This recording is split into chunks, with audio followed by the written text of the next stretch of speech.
Yo, people, big up on yourself, Welcome to yet another episode of Ballheads TV. Ballheads TV, the TV where you get all the things that you need. Yep. That's all right. Talking about football, cricket, such like. Okay, big up on yourself. We're just welcoming everybody. You know, come in, man. Like up the stream. What's up, Dale? Yo, all gone, Duke. They ain't a brother. Yeah, they upon it. All right. Put up your volume a little bit if you can, all right? Just turn up your little volume, you know? All right. Yeah, nudge it up a little bit here, yeah. Yeah, you hear me, I know? Nice. Sounding good. All right. Well, yeah, we're there one more time, you know. Second episode. Yes, was it yesterday? Time is just flying. To be honest with you, brother, when you tell me say we're going an hour, I was surprised. Yeah, man, them started why me already. We're not discussing no balls, people. We're talking about ball games. Okay. Yeah, me that why myself too. You understand? Mm-hmm. All right. Well, we're there. And we have some before me even dive into that. Did you get a chance to see the Dortmund versus PSG match today? By any chance? No. All right, let me tell you what happened, man. So the first leg, I think it was 1-0. Dortmund PSG. Yeah, man. Yeah, it was. This is the UEFA Champions League semis. Yeah. Mm-hmm. Yeah. So Dortmund won that game. A lot of pressure from PSG, but they just couldn't score. Well, this time was even worse. This time, I kid you not, I counted about at least 4, could be more, shots that came off the post.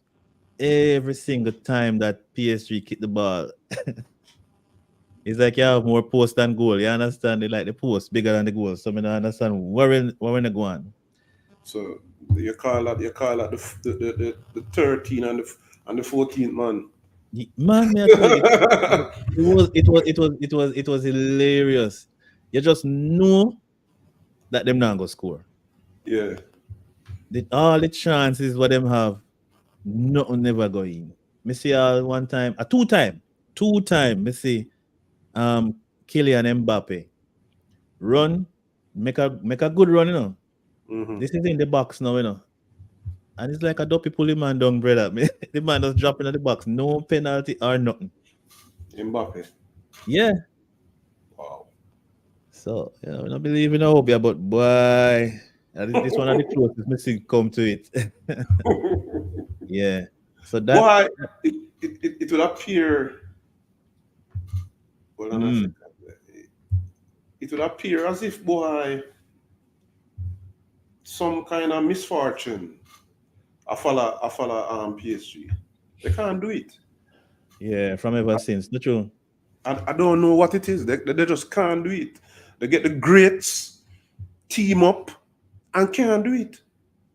Yeah, strange enough, I believe that they had a more cohesive team this time around than even last year, when they had bigger players, so quote unquote bigger players. They Hmm. played more as a team. Yeah. Yeah, but they just couldn't get it over the line. Um, I don't know. You know how football is. Maybe when Mbappe leave at the time, them are gonna win it or something like that. Oh my Straight. Lord. Can you imagine? Yeah, To be honest with you, I was rooting for him, doing it without the likes of Messi. And I'm a Messi fan, but, yeah. I wanted to see him do something on his Mm. own. You know what I Yeah, we mean? could if we could leave a legacy there. Yeah. Domestically, Yeah. I really wanted to see him do that. Well, But, I uh, mean, yeah, my take is that he has given a lot of years to PSG. I don't think anybody can begrudge him for wanting to move on right now. So yeah, it's a pity he couldn't bring them some solid Europe silverware. silverware. I mean, he won the league numerous times, so it's not Some like he didn't win anything. But some real silverware. well, well, I mean, I say that because I would have wanted to win some silverware as a Man U supporter right now. Looking, looking at you, Man City. Mm, let's see what that will bring. That should be interesting. Well, Yeah, one of mine still able to win a cup. Never can tell brother. Never say die. You have to have that attitude, that never say die attitude, brother. yeah, yeah. I think so. We have to. We have to. There is no other way. That is how football is. Even if you have a terrible performance today, you Hmm. still have to get up and put your best foot forward. Pun intended. And the players, they owe the fans that. They owe the fans that because they have been playing the whole season. They have been atrocious, brother. Yeah, Them owe the fan yeah. them that, brother. Yeah, I don't want to really rehash yesterday still. That is in the past. I did my manual cleansing today, so me get it out of my system. So yeah, I'm moving on from that. That was yesterday's news, man. We're looking forward now. Um yeah, so we are here one more time. We have some stuff to talk about, man. What you want to talk about first? You want to talk about, you know, the title says these five things could shatter Jamaica's World Cup dreams.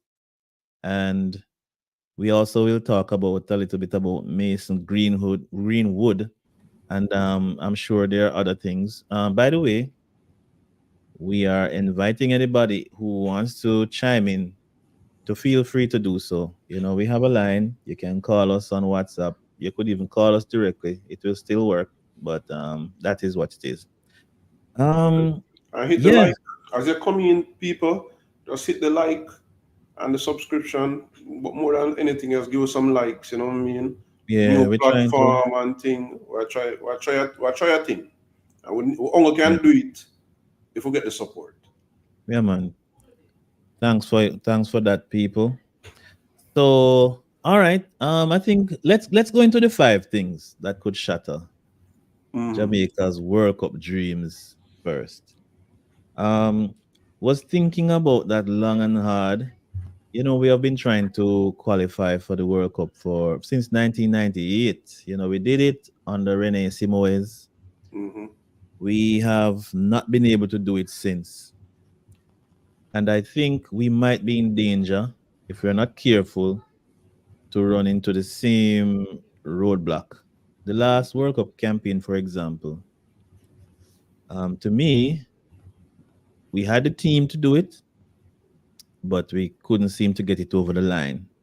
And I was listening to a podcast, one of the American stations, yeah, and they said something very interesting. They said that they're not too worried about Jamaica because Jamaica's biggest enemy it tends to be Jamaica.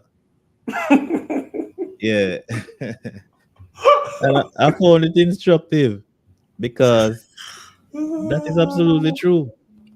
The Like, proverbial shoot yourself in the foot, eh? yeah, isn't that exactly how it played out? We became our worst enemy. We kind of fumble over ourselves when we read when we see the finish line inside. Hmm. You know, it was riddled with I can remember a lot of travel issues. Discontent in the camp. People, all fight. All these things were taking place in the camp. You know, Yeah. moving on of one coach, division between the locally born and the foreign or the English born players, all that type of thing. A lot of division, and ultimately that led to us not qualifying. I think So one of the best year. I think I was so optimistic about us qualifying was the year that we had Marlon King. okay, And as you say, it's like I don't know, things just come out of the woodworks from nowhere, to yeah, derail the campaign. The issues, some of them, some minute issues. I was like, why? Trust me. it was You know, serious, man. The oh, issues. oh, yeah, oh, open up. We don't have them. We don't have that to deal with this time. You know. Well, I think But these but five but things. but my, you have five things, Duke.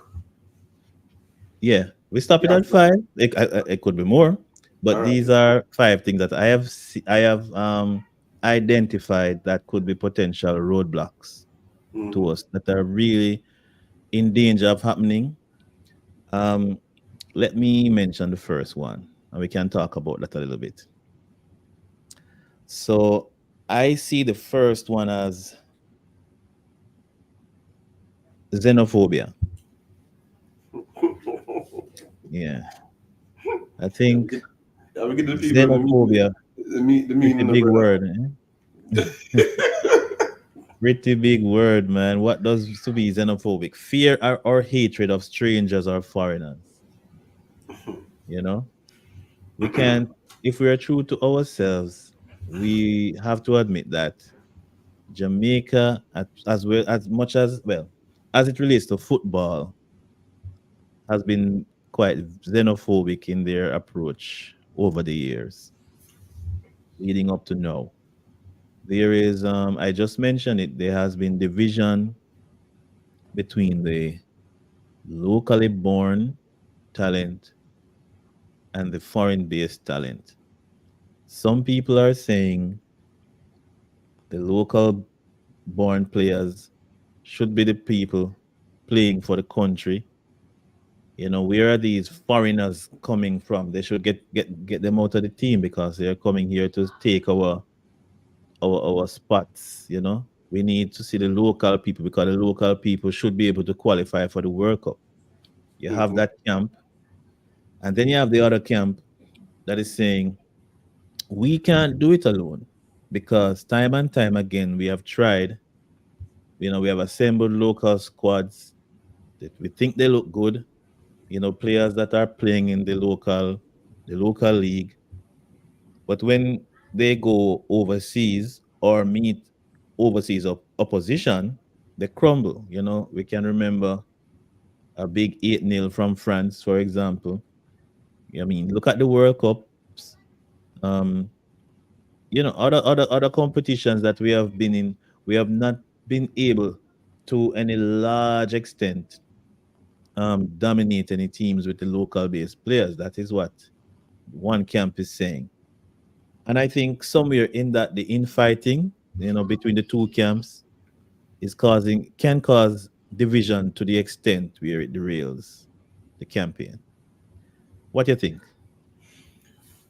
Certainly, um, we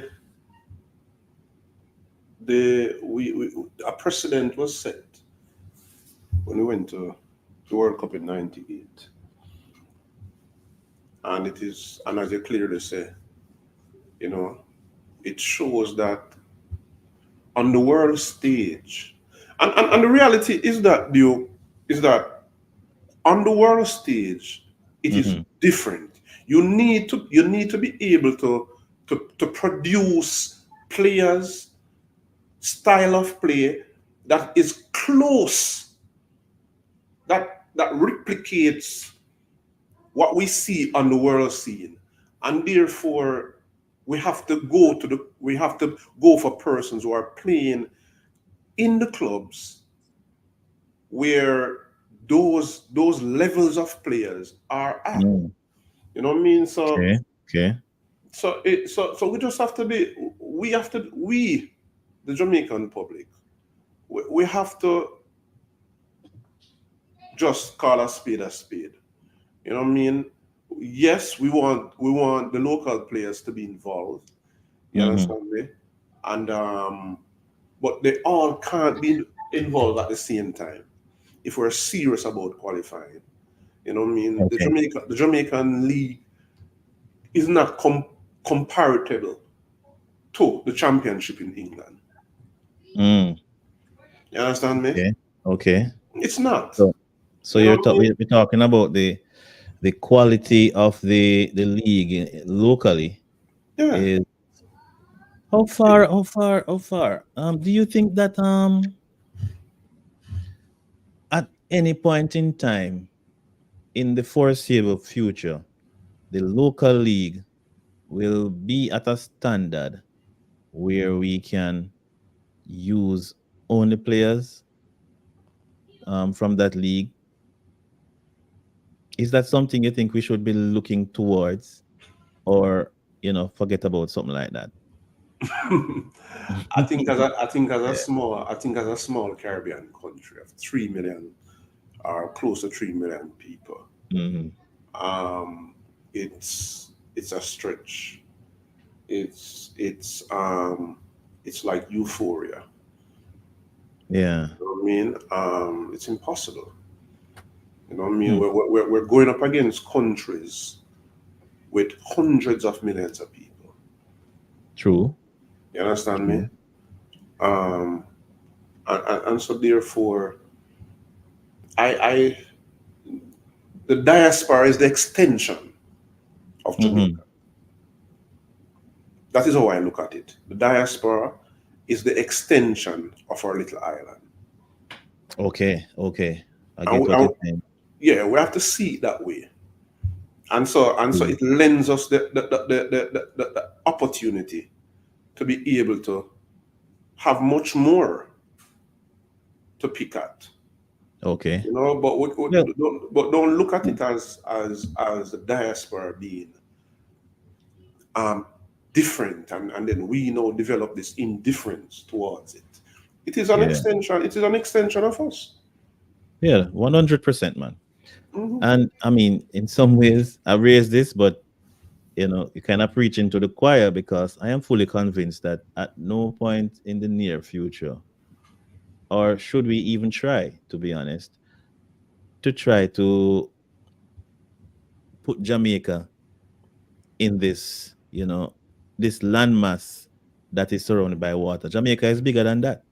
Yes, Yeah, we Jamaica should. is a Jamaica is a country of export. Yeah, We export everything. We yeah, yeah. export and we import everything. One of the Hmm. reasons why Jamaica is what it is because of that. True, true. You So, understand me? And so and I guess, every facet of our culture mhm, should reflect that. indeed. Mhm. Yeah, I agree 100%. So, how do we now, given the reality, because this xenophobia that I'm talking about, it is real, it's happening. How do we, and when I say we, we're talking about the persons who can make the change, whoever those are, the stakeholders of football. How can we make that a non-issue? How can we ensure that that doesn't derail or rear its ugly head?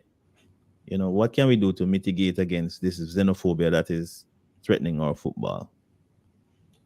I think that I think more than anything else is that people in Jamaica wants to see local players getting opportunities. Maybe 100. not necessarily playing in the World Cup, but the exposure. And so therefore we need to come up with something, a scheme, something that creates that exposure for local players. You understand me? Mm-hmm. Until they themselves now have become a product, a marketable product that they themselves know, is on the world scene. And so I think where the administration is concerned, Mm-hmm. these are some of the issues, some of the real things that need to be discussed. You know what I mean? Because as you say, it is real, and and the fact that we have a local league, we want to be able. We not only want to be able to send out players now. We love to raise the standard also to a Yeah. point where we can attract players who'd want to come to Jamaica to play instead of playing in Okay. the tier 3 and tier 4. And look, all right, Okay. Okay. take for instance, Yeah. Mikel Antonio. When Mikel started out his career, based on my research, Mikel started out way down the tier, about Yeah. Yeah. Yeah, seventh, man. I was so fascinated. You know what I mean? I said, wow. You know what I mean? And down and a friend of mine that lives in England, he says that when you're playing in that tier, Jamaica football far superior to that. The man say you have a dog all around man on the field and all that. Yeah, like classic. So that's classic Sunday league Sunday football. morning football. Yeah. Yeah. Yeah. Yeah. You know what I mean? And I'm sure Jamaica, the Premier League, is much better than that, but it needs to be marketed. It needs proper marketing. Mm-hmm. Not just in Jamaica. We need to go out there and sell the product. You understand me? The administration need to buckle down and get into places where you know we can have a say. You know what I mean? So that we can mitigate for the lack of persons getting into the national team. Yes, But indeed. something Yes, have to indeed. put in place. Mhm. Yeah, I agree. What do you think about a public campaign, like a public PR campaign to try to educate the general fan base that these people are Jamaican? Because if you speak to a lot of people out there, in Jamaica, a lot of the sentiments are coming out that these people, we don't want to see them in our team, or it is said in the reverse. If they don't say it that way, they're saying we want to see this player in our team, and this player I'm talking about is going to be somebody that is local. Mhm. Ignoring that there could be persons that are not playing in the local league that could be more talented. Do you Mhm. think that public relations, some kind of a public education service needs to be put into place so people can understand that these are our players as well? I, Duke, I'm going to go further than that.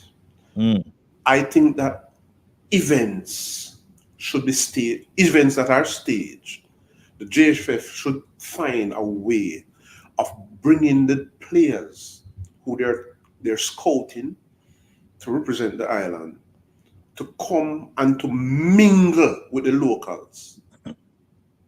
Mingle with the locals so we can actually feel them and say, boy, oh, yeah, you understand what I say? Yeah. Yeah, have You them know. come and mingle among us. I remember in '98, when the guys were qualifying for the World Cup, Mm-hmm. I remember one time in Augustone, and I was in Augustone.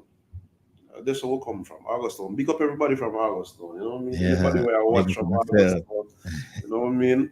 Yeah. Deal this, you know what I mean? Rabbit boy, everybody know who he is. You understand me? And I remember one time in Augustone, and some of the national players them passed through, Yeah. you know, the place. You understand me? And they were, and I got to understand that that wasn't the only place that they were going. They were going to other places. You know what I mean? And I'm not Yeah. talking about uptown. I talk Yeah. about the rough concrete areas then. You know, me's a man I come from who don't know, me's also a man from Rima. Rima I Hold on, grew up. hold on, hold on. You know what I mean? Big up Yeah. brand, big up Demo. Yeah, big up Demo, big up yourself, man. Thanks for your support. And Brian Martin checked in on check Brian Martin. Demo said 8 town straight. You hear that deal? Big up, big up, big up, big up, big up. So Yeah. Demo has some August town links, it seemed like. And Brian Martin said, Duke, you can't big up August town, brother. Aren't you from Westmoreland?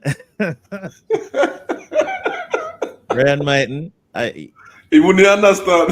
you wouldn't know, you wouldn't understand these things. Big up August town, okay?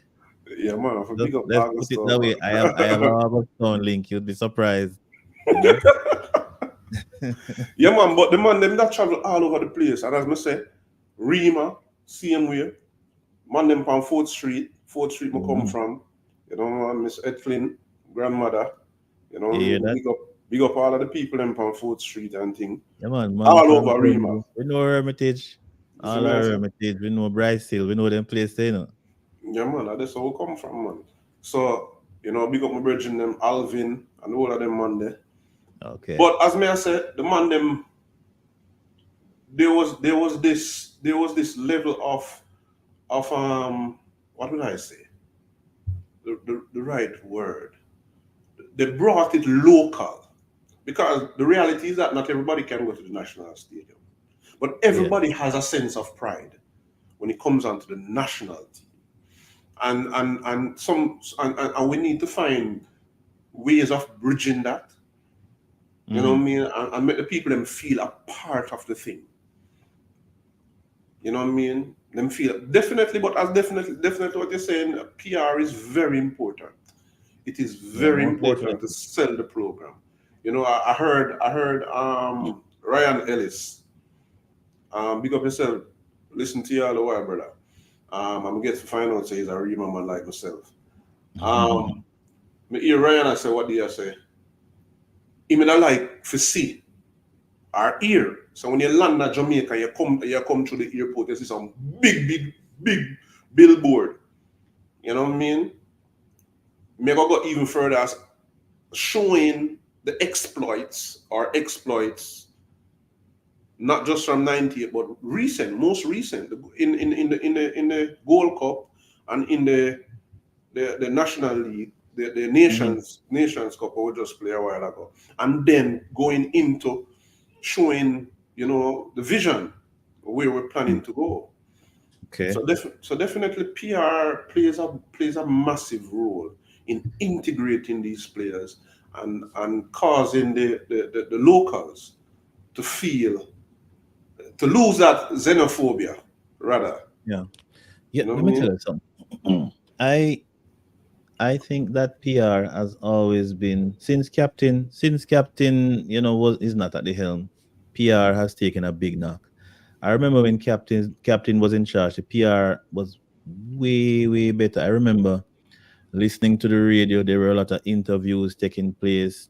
We heard about the players. Captain, made sure that these things happen, but everything just fall off the wagon since he left when it should have Yes. been more. I saw the JFF sign this PR deal. this marketing deal with what them call themselves 876 Stream, and I heard some fancy stuff, but I am yet to see anything. Big up Drew Boss. Big up yourself, my boss. Drew Ross. You know what I didn't like about that? I didn't like Mm-hmm. about that press conference. I I didn't like the fact that they came and it would appear to me that it's like the discussions that they had were so fresh that they didn't get a chance to put something together to show the public, to excite the public. You understand me? Yeah. We're But visual people. We're visual people, you know, man. but Dale, And you know, it, they had like call it 3 years to prepare for this World Cup campaign. yeah, Why on the eve we have like literally days to go before the first match, and I am it today I saw a press release talking about when the match is going to be. To me, that is ridiculous, we have not seen an ad. We have not heard about maybe like a song to put everybody to pull everybody together. Where rise are up. the people gonna come from? What do these guys believe marketing is? I Yeah, don't understand it. As I mean, I've planned a whole lot of events in my life. No, none as big as a World Cup qualifier. But these are standards that I would never keep. yeah. They're not they are dropping the ball, to use a cricketing term, severely dropping the ball. We should have been seeing a lot more stuff going on. Big up yourself, coach's desk. Let's take this from Brian. He says international break short. No plays when the players come, then need to go to party. so, so community tours gets kicked off to the schedule. Okay, well, I don't know if he's saying in jest, but yes, I understand that a lot of players who come, they want to unwind and relax, um, They want to experience what they've heard about Jamaica. but that is exactly what we're running from. We can't allow the mindset to be Jamaica, and the qualifiers should be a place to come to party. One famous player is not in the team now because of that mindset. We have to cut that out, big boss. But even beyond that, because I think it bears kind of exploring a little bit. Why can't the JFF have some ads? Yes, so the players came, they were here a couple months ago. Yeah, I mean, it's a global environment. They don't even have to be here. But why don't they just get some ads together, some video ads, get some slots on their page and and the local TV and radio, because JFF, I realize they are depending on their page to push everything. Not everybody's on the JFF page. Yes. You understand? The vast majority of football loving fans who go to the matches have not subscribed to your page, JFF. You have to you can't do it like that. You have to be in the public media, be on the radio stations, national TV. That's where the people are. You have to meet them where they are. That is so obvious. Why can't they see that? Oh And then Lord. you hear them complain, oh, we don't have no money, nobody coming out. It is because of you, JFF. You are the ones that are shooting yourself in the foot. But Duke, let me ask you this Straight. question. We can't keep hearing people say JFF say boy them not no money. Them have no money and thing. Is there something happening in Jamaica where corporate Jamaica is staying away from the football? Are staying away from JFF? Historically, yes, historically, because of the perceived mismanagement, some would Mm-hmm. argue that is the real mismanagement of the football, and the lack of transparency in how monies are spent. then of course businesses are going to be reluctant to just throw cash at the JFF. It's almost like you're throwing it in behind a wall. You Mm-hmm. don't know you don't know what the money is being spent on and all of that. There is not a lot of accountability. And I think also people are looking at how the parent body in FIFA are treating the JFF. You know, they're on restricted financing. So if the parent body is treating you this way, why should I give you my money? And I don't think the JFF has done a lot over the years to change that perception. I think they're trying now a little bit, um, but I don't think they're there yet. They have to get people who are trustworthy into the football. Yeah. Okay. Um, before we move on, let's take this from Dima. Dima said, once you follow social media, you see these things, and this is in reference. He says that a lot of stuff are on Twitter and IG, but that's the point I am making. In order to be on Twitter, all right. Question: who is the typical football fan who goes to the matches? I assure you that if you take a survey, which I think they should do as a marketing as the marketing people, what is the demographic, the age, gender, whatever it is, what is the typical or who is the typical supporter of the JFF? Mm-hmm. It has to be somebody with disposable income. That is one thing because people are crying that hey, we can't afford tickets even though they're cheap. So it have to be it. I assume it's going to be somebody who is working, which means they're going to be of a certain age.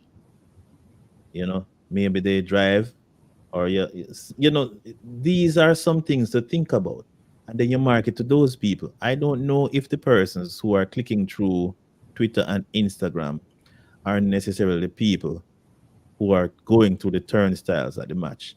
I have my doubts about that, Mm-hmm. and I think that is subject to some investigation. Yes. You understand? Those are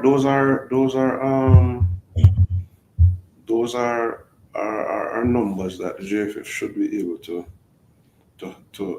roll off them lips if you're going to seek sponsors. Hmm. Sponsors want to know that the product that they are sponsoring, they're getting good value for their money.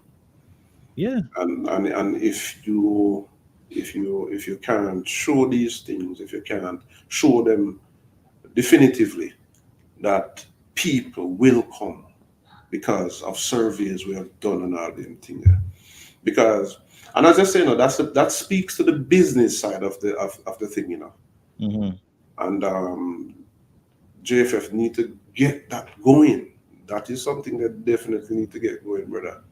yeah, Yeah, man. because companies, people don't understand. So when a company spend a money, Hmm. they're looking for they expect to get three folds what they are being Yeah, given.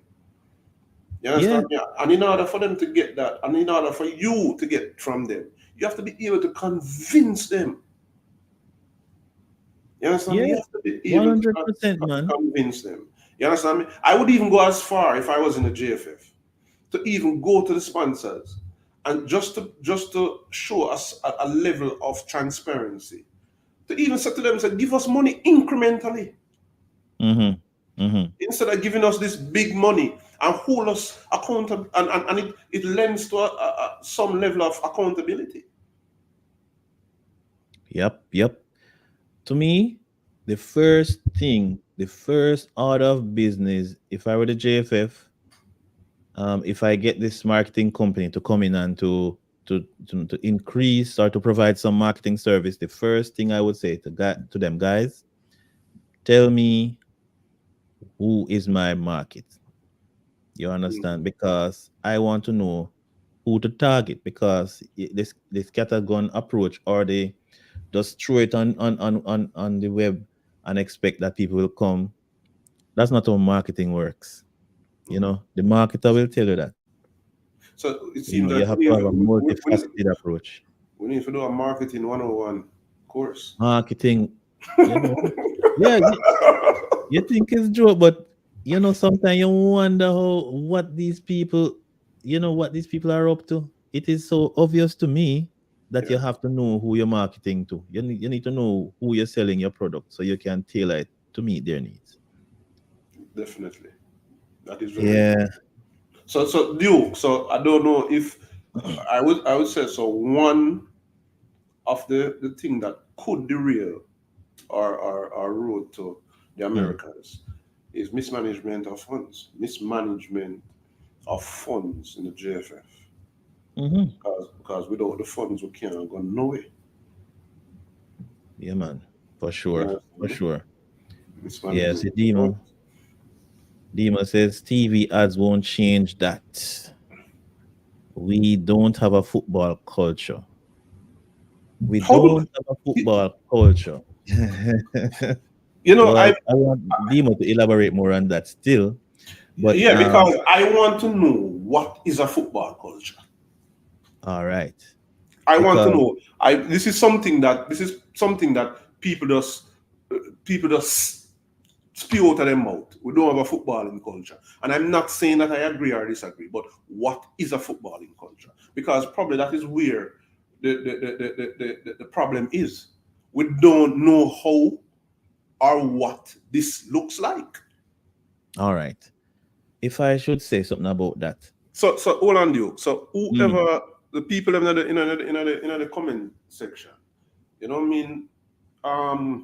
Put something in there. Make give us an yeah. idea What is a of football culture? yeah. Because I believe, you know, that if we don't, what, how would you explain 1998 if we don't have a football culture? You saw the stadiums, you were there. Mhm, Captain was able to do it. mhm. Why can't we do it now? Even the JPL is managing to do it with the local players. Why can't we not even half the stadium? I remember even being at the stadium at a JPL finals in the stadium, and the stadium was like a half full. Right. Local. Why can't we full a stadium Especially, or even half a stadium? especially if it's an Arnett Waterhouse team a player, Exactly. Arnett Tivoli team, you know, we Man, go. all right. So let me see. Demo is saying again. Let me bring it up. Bro, we don't value football as priority in Jamaica. Brazil, England, these places have football cultures. They eat, sleep, and breathe football. Mm, mm. What do you think? All right. When you talk about culture, we're talking about a way of life, Mm-hmm. something that the people identify with. I don't know if we don't have a football culture. I don't want to say we don't have a football culture because you just alluded to it, Duke, and we see it. You understand me? Mm-hmm. People want the football. People talk about the football more than how them talk about cricket and even athletics. People Mm-hmm. talk about the football. People come Yeah. out and support the football. You understand me? You can't tell me so we don't have a football coach. Listen, I remember going to a match in stadium, and this was Jamaica playing, I think, Flamingo. And I remember coming to the stadium early. It was a friendly game. This was a friendly game. Mm-hmm. And I remember standing there and I remember by the time the game started, Duke, I was standing on one leg. Wow. By the time the game started, I was standing on one leg and we were watching a friendly game. Was it And then because you were injured? What happened to your leg, no, man? but brother, I saw me have to stand up. People, oh my gosh, The stadium You know, ram. And Nandelo, I must tell you, made it a memorable day. And Nandelo scored a screamer of a free yeah. kick in that game. I Wow, could wow, see the free wow. kick before it even scored. You understand? Was One that of a the best 2004? goals. I Was that can't. 2004? 2004? I don't remember. I don't remember. We can look it up though. Okay, I'm not And sure, then but yeah, another little scoring against the Brazilian team in Jamaica. Um, I'm sure people remember. It was a yeah. memorable You day. have to look up that. I was Yeah. like, oh my god, what? But and the way we turn out, you couldn't tell people that there's not a football culture here. No, I You think understand me? people. My take on it. Okay, I live overseas. Yeah, not on the island right now. Now play football with foreigners.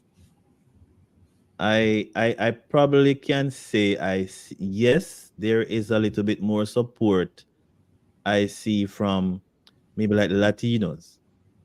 When I attend football matches, particularly where I am located right now, there are a lot of Latinos as well, and they will come out on uh, a Sunday morning football with their entire family to watch something, to Yeah, watch dad play. The whole family will come out.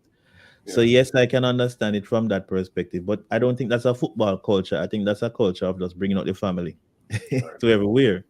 Yeah. Because they do it Jamaica, everywhere they go. yeah. That's, What I that's how think, Latinos are. yeah, what I think Jamaica have is a no nonsense culture.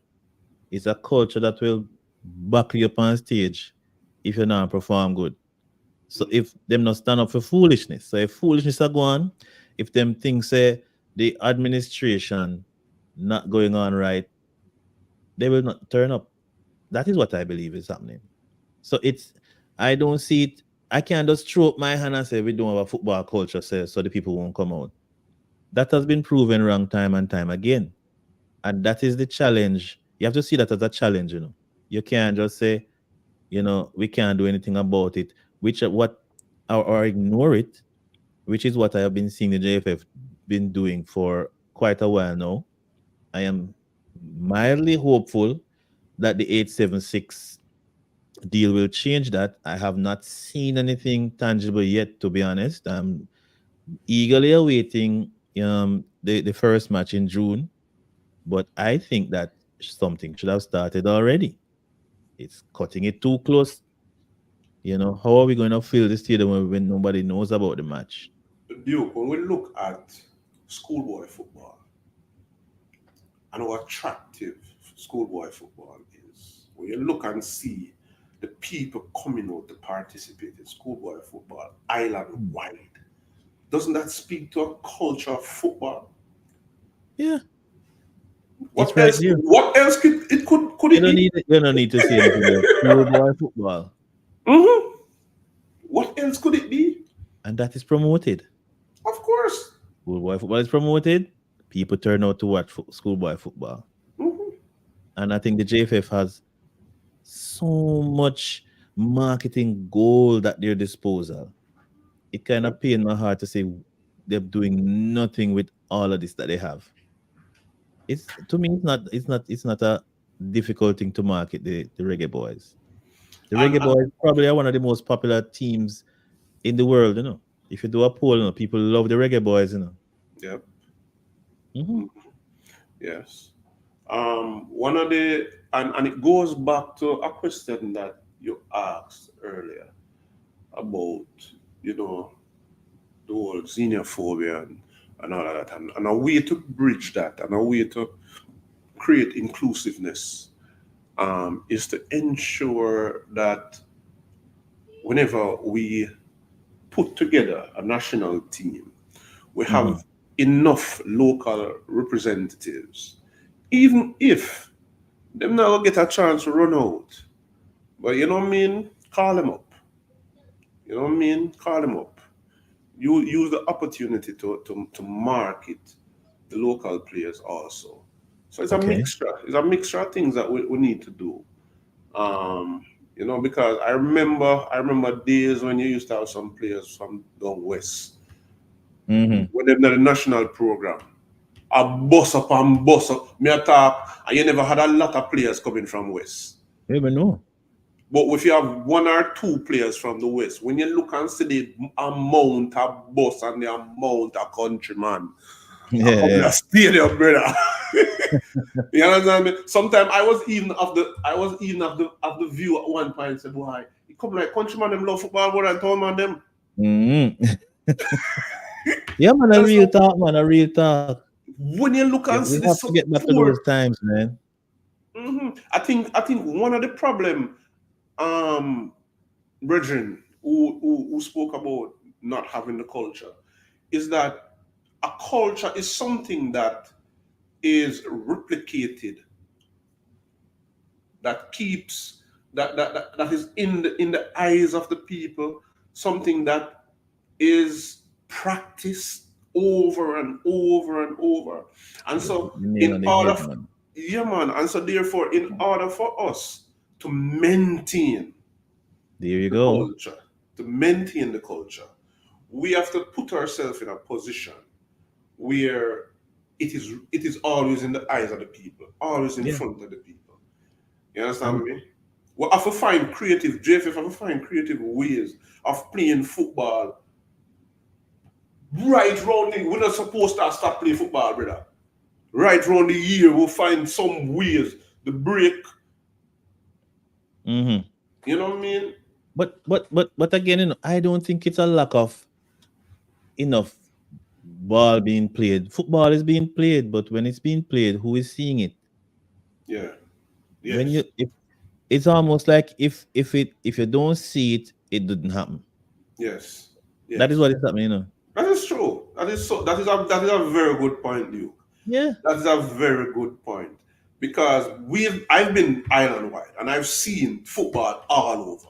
You Mm-hmm. understand me? But as you alluded to, how many people, how many persons have the wherewith to go island wide and see? And so therefore we need to find mediums to bring it to the people. You know what I mean? Affordable mediums. You understand me? To bring it to the people. You know what I mean? And bolster that culture of the sports. But I believe that there is a football culture. You Yeah, understand me?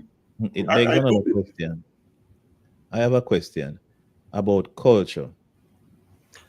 Is culture static, or can we grow and build a culture? Where Or, did the im- culture or, start im- or improve. or improve on a culture? Mm-hmm. Did Brazil start with a football culture? I don't think so. But I think over time it became the culture. We Yeah. talk about that. I think they still have to do things to maintain that culture.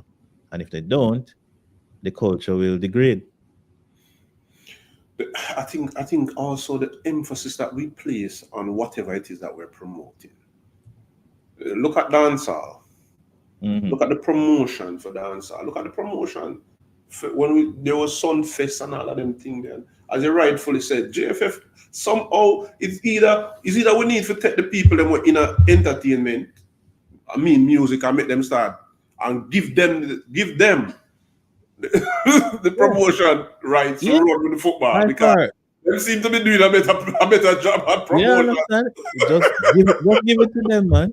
Because you have people with that talent in the music industry that they know how to full a stadium, brother. Yes, exactly. So I think that is a threat to us qualifying, because the 13th or the 12th man is very important in the football, Very, very You know. important. Yeah, man. You see it especially in the World Cup qualifiers. When you Yeah. don't have that support, it's almost like you don't have a full complement of players on the field. And So and and for whoever think that is not something that is important.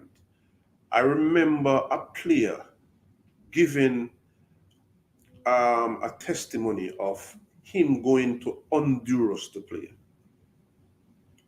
and the player said that Honduras is one of the most hostile places to play football. mhm. and they Yeah, and they yeah, and, yeah. and they deliberately create that environment for whoever comes there. The man said the people them throw all urine upon them, you know. Let me tell you, say, yeah, man, we know that, man. I remember back in the days, it was a serious thing. The Yes, yes. listen to this. Demo Dre is saying I wasn't around in 1998, but from research, it's only when it looked like we could qualify that people started to come. Dale, you were there. You were in the stadium. I was at almost every game. Exactly. Yeah. So you remember what it was like, and I think a lot of people are trying to change history in a way. I think they're kind of trying to play down what took place back in 1998. Yes, well, I saw the stadiums, man. I saw the stadiums, and I was there for the advertisements, and it's nothing like what it is now. So Nothing. even if it was in the latter stages, when we had our latter stages in the last World Cup and the World Cup before, there were still empty stadiums. So the problem persists, Demo. Let me tell you, Duke. Whoever said that, I don't know where they were. You understand me? I live Big at up two Jason stone. man, by I the live way. at I live at two stone from the stadium, and I'm Yeah, going to tell you something. All of my friends that live in Augustone right now, the man them can remember. We used to walk down the stadium, I walk go back over here, I walk go back to Augustone. exactly. Even me really close to the stadium too. We You know used what to not talk walk. about, man. You Big understand up the me? man from Nannyville. Yeah, brother, let me tell you something.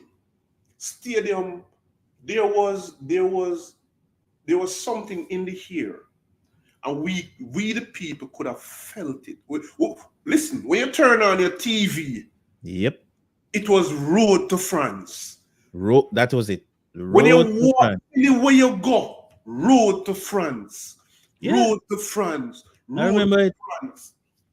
Man, you have And if you understand the culture our culture in Jamaica, we are people who love excitement. We love excitement. mm-hmm. And anywhere the excitement there, we are going there. So you had people who come at the stadium, we not even know nothing about football, but because of this and the excitement there, and this up the Exactly, people in there. exactly. I kind of feel it for the people them who Who never see it. experienced 1998 because they don't know what it's like. They can't see what Jamaica could be. That is the thing. Remember when captain Yeah, when yeah.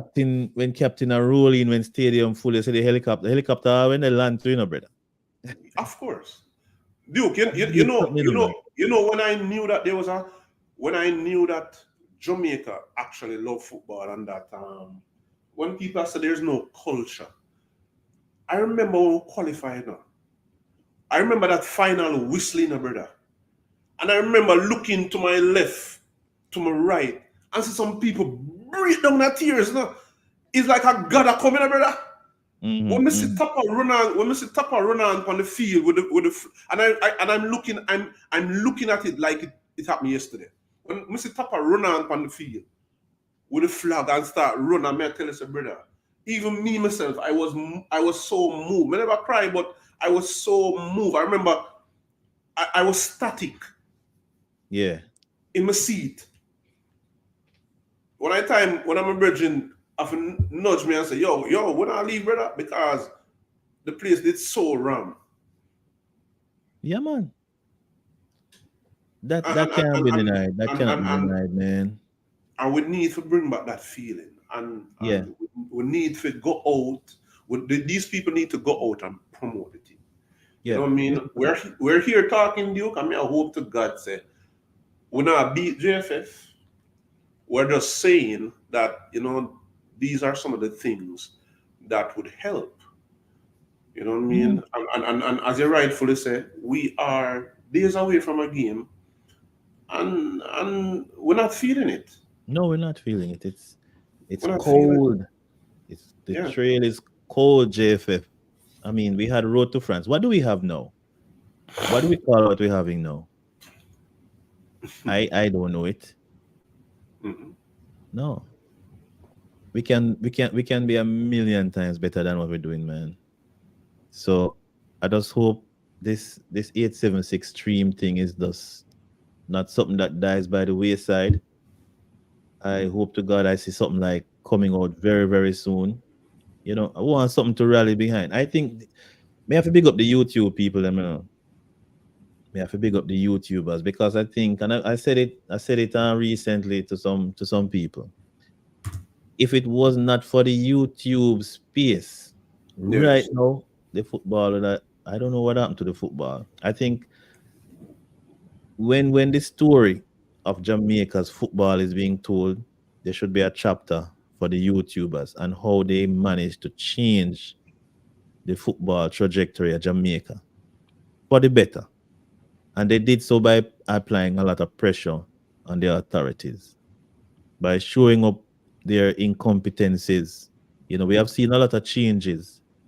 Still a far way to go, but I have to give credit to what the YouTubers have done so far and will continue to do. So just my admonition to the YouTuber them keep burning the fire, boss. So me I come giant too. Me I giant and show too lick too. Yep. Yep. Um, we can get there. We Yeah. we we we can get there. Um,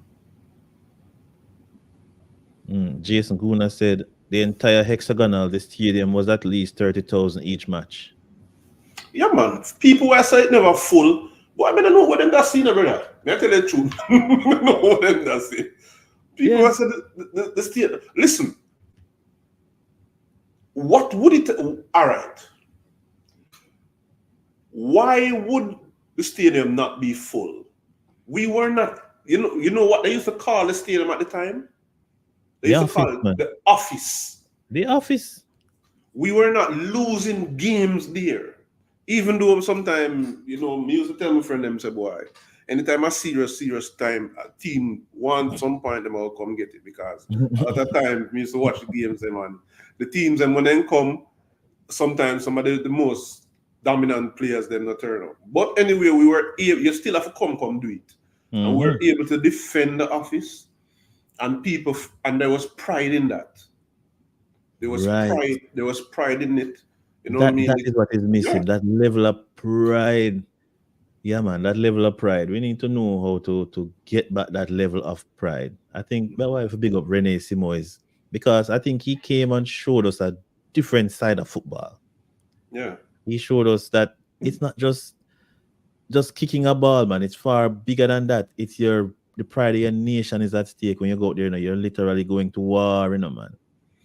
And Rene not only showed us that, but he showed us that it was attainable. That is one of the things that Rene showed us. It is attainable, and he believed more in Jamaica.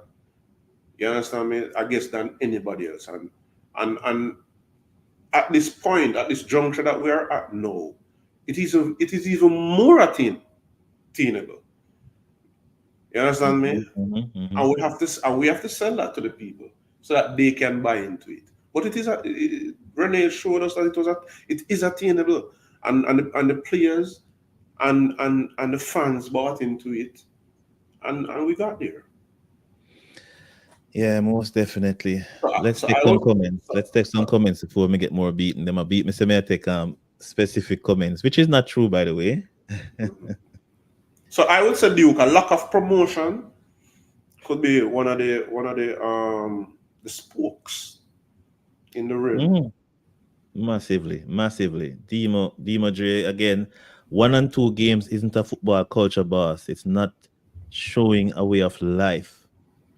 Mm, It's not showing a way of life. But can all right? Give us the 1 and 2. Give us the 1 and 2 again, because not even that we have been able to replicate. yeah. You understand? But that's what we're saying, It's a far more than culture. what we're doing now. I assure you. Yeah. Yeah, man. A culture is something that we consistently do, as him rightfully said. You know what I mean? Not 1 and 2 games. You know what I mean? We need to always be playing. Always in something. there's no way football should be playing in the Americas and Jamaica is not involved. You know what I mean? Yeah, it would be a travesty because me a planning, brother. No man, they went out for their Me a World plan, Cup you know. and yeah, Yes, I. Jason Gouda. It's FIFA's fault because road to Jamaica, road to USA, Mexico, and Canada don't have the same ring as road to France. Let's say I can't rhyme with that. all right, FIFA. FIFA the problem, man. No, we can't. That is not. That might be FIFA problem, but that is not Jamaica problem. We are a people of extreme talent. We can find some creativity, some way. When we hear sometimes hear Beanie Man them say, and Bunty and all them man them say something, you ever say to yourself, I won't think about that. Yeah, You man. know, we can find means and ways of getting that done. Yeah, and it's far more than just building a song, you know. Like I said, it has to be constantly in front of the people. Yeah. That is what we need. Everybody's supposed to talk about it. You know, look at track and field. People talk about track and field, you know, man. Yes. And I think I honestly think that football is easier to market than track and field. It's just not being marketed by who is in charge. And if you notice the sponsors, them you know, I forgot to them to ask them, they're willing to come on board. Because track and field is, when it comes down to Jamaica, that too is a way of life, but we export it. It's something that we export. And we have to be able to export the football also. Yes, I. To get them on board. Mm-hmm. You know what I mean? Yeah. So far, may I say mismanagement of funds, lack of promotion. What else you have? All right. It's that interesting one, I think, but I think it's worth mentioning. Primadonnas in the football, brother. Yeah, Jamaica is developing a Primadonna culture, apparently. Well, as not a Madonna, it's probably a Primadonna at this point in time. But for those who don't know, a Primadonna is somebody who believes that they should get special treatment. Yeah, based on their quote unquote superior skill or knowledge or whatever.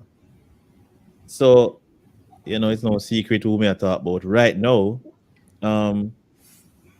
We have players who are in the team that believe that they are better than other players based on their comments.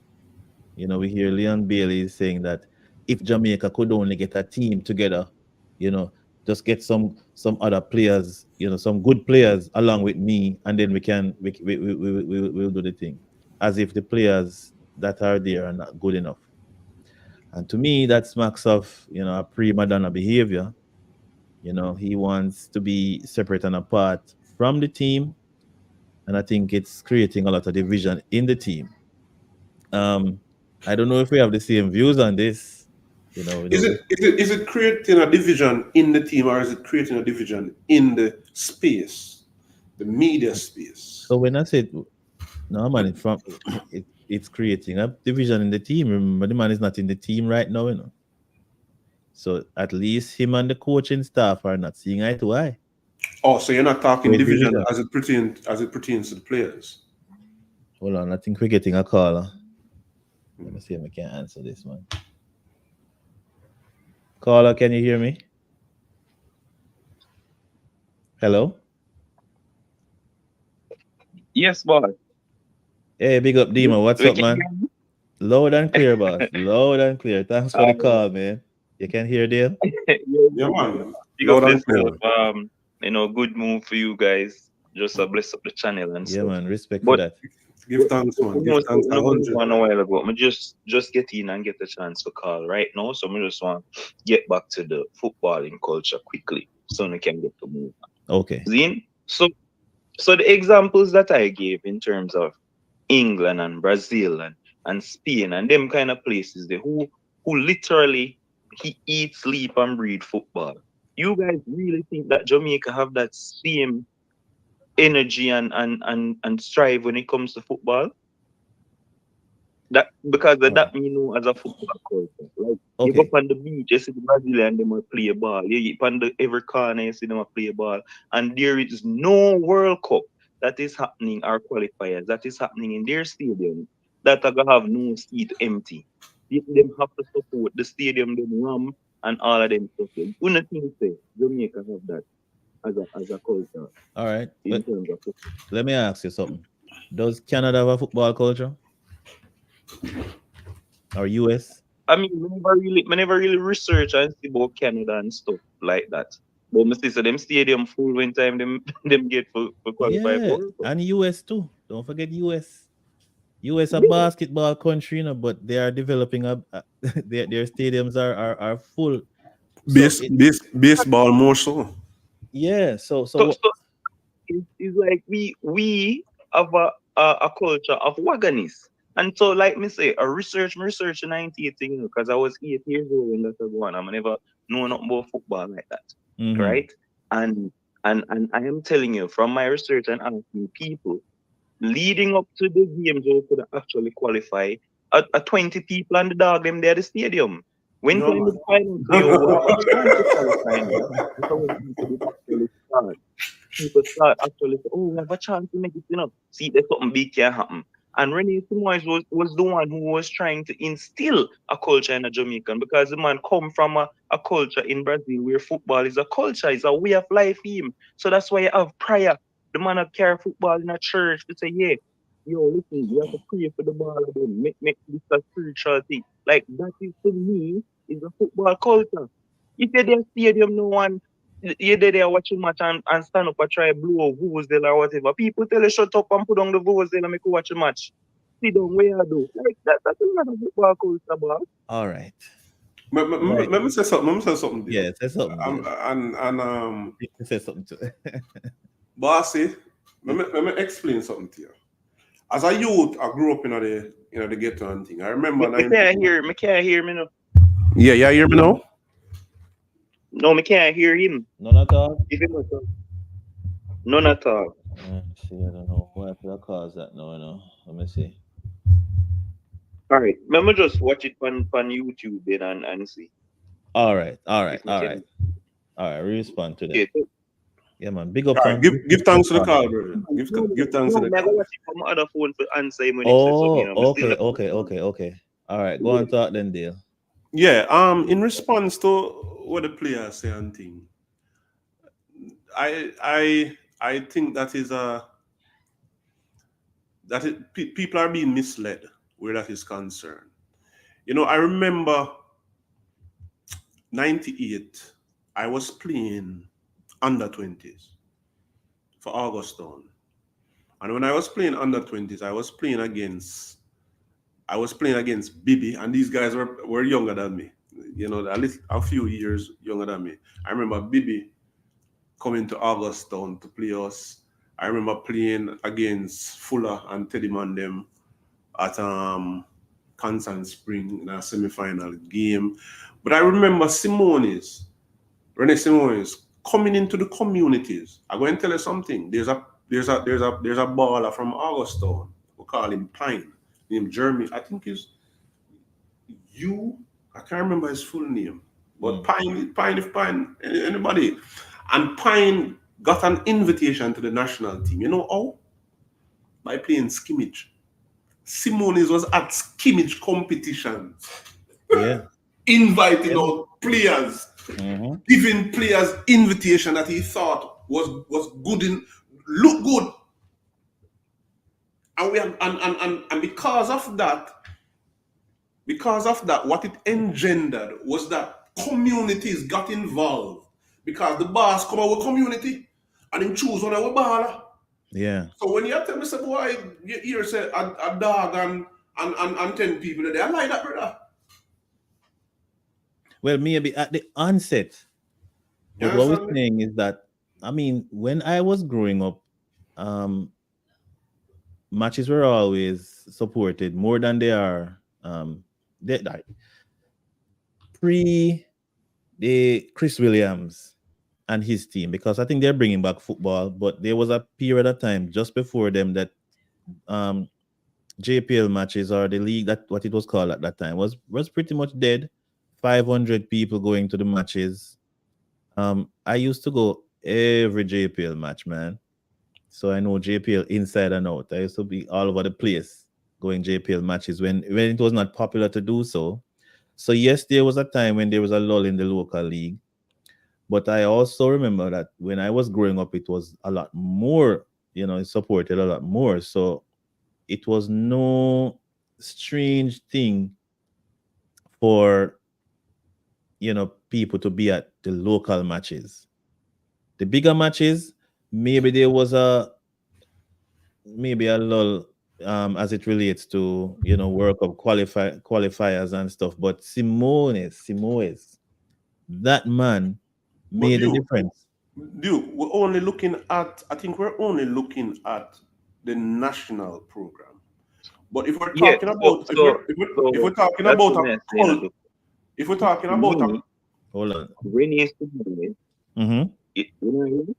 Rene Simoes was the one who came and tried to instill a football culture, because this is where the man used to Brazil. Like the man them eat, sleep, and breathe that boss. Like me not think we have a football culture where a bunch of organizers. So if Jamaica start win some games, you might see more people turn up. And I'm not gonna say the stadium will go full, because I don't think that will All ever right. happen. That's where I Right? disagree with you They now, could, Demo. Because I don't know. I don't think it's the winning alone. Rene Simoes didn't bring the winning. Rene Simoes brought so much more than the winning, and Dale was showing you that the man was in the communities, interacting with the communities. That is where the ground swell came from. yes.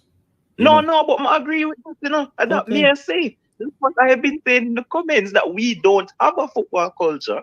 But when Rene Simoes came, he tried to instill it. And so now there's no Rene Simoes, Mm. and we're back to square one, where we don't have a football culture, but so me actually say, we have a lot of this culture. It will start win a couple games, you're gonna see people are gonna say, what, I'm gonna try to turn out for ATT. And it's not even going to be all that. The JPL and the schoolboy football, we are closer to our schools, our alma maters, and Mm-hmm. we're closer to a community. So it's gonna be a lot more, because listen, my community, that some of my people they come a play in the community, may I go watch them, and it's the same thing with cricket. That's why SBC cricket competition I go, we ram up. And then when we see a play, a 3 person and the dog go watch us by in the park, because people are closer to their communities, boss. And so for me, that is not a culture. A So culture is No, where no. everybody stick So, together so, and so, support your so, country, whether you okay. win, lose, or draw, and you eat, sleep, and breathe football, brother. Yeah. And so, like it man mentioned a while ago, how him not football hear me, dude. Guatemala, it's so No, I hectic. don't think he's hearing But you. you can come at the office. You not hear me? No, I'm hearing you, but I don't. I don't think you're hearing Dale still. Yeah, hear me, brother? Oh, no, no, no. So I go just finish and then make him answer. I just Yeah. end by saying this. He mentioned about the Guatemala thing, I brother. think I can do this. Hold And on. I am telling you, brother. Any team come here to the office at the Yeah, national stadium, them can yeah. just make it seem like it's a home game for them. There is no hostility. There is nothing. Yes. We no stone bus when them a drive in. We no got them hotel and make up nice in the middle of the night and try and make it hard for the opponents. We don't do these things. We not doing something there, boss. Big World Cup qualifier, and the man them just take is a home game for them. No hostility. We only make nice if a goal score. Like it's ridiculous to me that people actually think that we have a footballing culture when we see what actual football cultures are like outside of Jamaica, Well, even in our own thing there. So okay. mega listen to it right All now, right. and then All right. Can I chime in a little bit? And Yeah, thanks for the man. call, Dimo. Brilliant points. But I believe that a football culture, I don't think there is like one type of football culture. I don't think, for example, Jamaica has ever been the team that is going to be hostile to its opponents. I think various, like you mentioned, Honduras, that side of the world, they have a more, they are hostile to their opponents. But we have other examples. a football culture that is not hostile, but the Mhm. people still come out. Yeah, those are just a few, a handful of and that is not a culture of football, you know. That is something that is ingraded, It's a or something rivalry. that people um put onto the culture. Because I don't want to say that Honduras football culture is one of hostility and all of that. I don't want to say that. But also, Duke, Mm-hmm. I want to say to the caller that I think we focus a lot on the national league. And the national league is the end product. Mm-hmm. It is True. not where the culture starts. Our football culture starts from street football. I play Mm-hmm. with juice box on the road. That's where it starts. And them things that me that do a read, man. I can talk about that. I almost lose my right big toe because Mm-hmm. me a dribble a ball, brother. Through the rubbish heap, all through the rubbish heap. I went time I score and I run the man and I said to myself, who for blood that? I'm gonna look. My big toe nearly cut off. You Yeah. understand me? I love of football, I could do that. And then you have schoolboy football. When you look at the passion and the support in schoolboy football, how could you not say that there is a culture of football? But Well, what is lacking, and I am definitely going to agree with you on this, is that it is not translating to the national team. yo, it's a big. Me not think you know big the point you're just making a deal. Because as you talk, say my mind go back to cricket because my early days was almost exclusively cricket. I played a lot of cricket at various levels, club cricket, in national, well, under 19 selection cricket, them levels of cricket there. But when I was growing up, it was the box ball on the road or the tennis ball on the road Yes, man. that was the cricket We kick everything, man. in the community, in the communities. Right now, you're not seeing anybody playing any cricket on the roadside. Back then, it was bigger than football to me. The cricket was bigger on the road than football, and you could see it in the support for Mhm. West Indies and the Jamaica team and all of that. And that was the root of the success. Yeah. So the culture there started from the grassroots, as you say, Mhm. and it went all the way up to the top. Yeah. And it's the same thing for the football. Yeah. And we've had a steady diet of football in Jamaica. I remember even as a little lad, I remember being taken to Boys Town. I mean, just live at 2 stone from a 4th Street, me used to live. Every Mhm. Sunday, when Boys Town up there, we are going to Boys Town.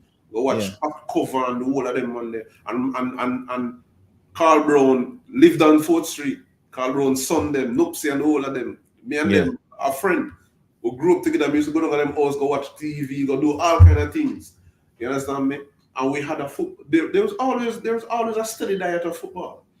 You But understand me? what you But know, as I said, um, what has happened as of late is that it is not translating to the national program. And I think this is where the administration of the JFF now, they are the ones now who are tasked with ensuring that this spreads and doesn't die out. The fire don't die out, and that we have a blaze when it comes on to the national program. yeah, but you see now, this is where I have to beat JFF now, because unlike cricket, who nobody playing cricket on the roadside anymore.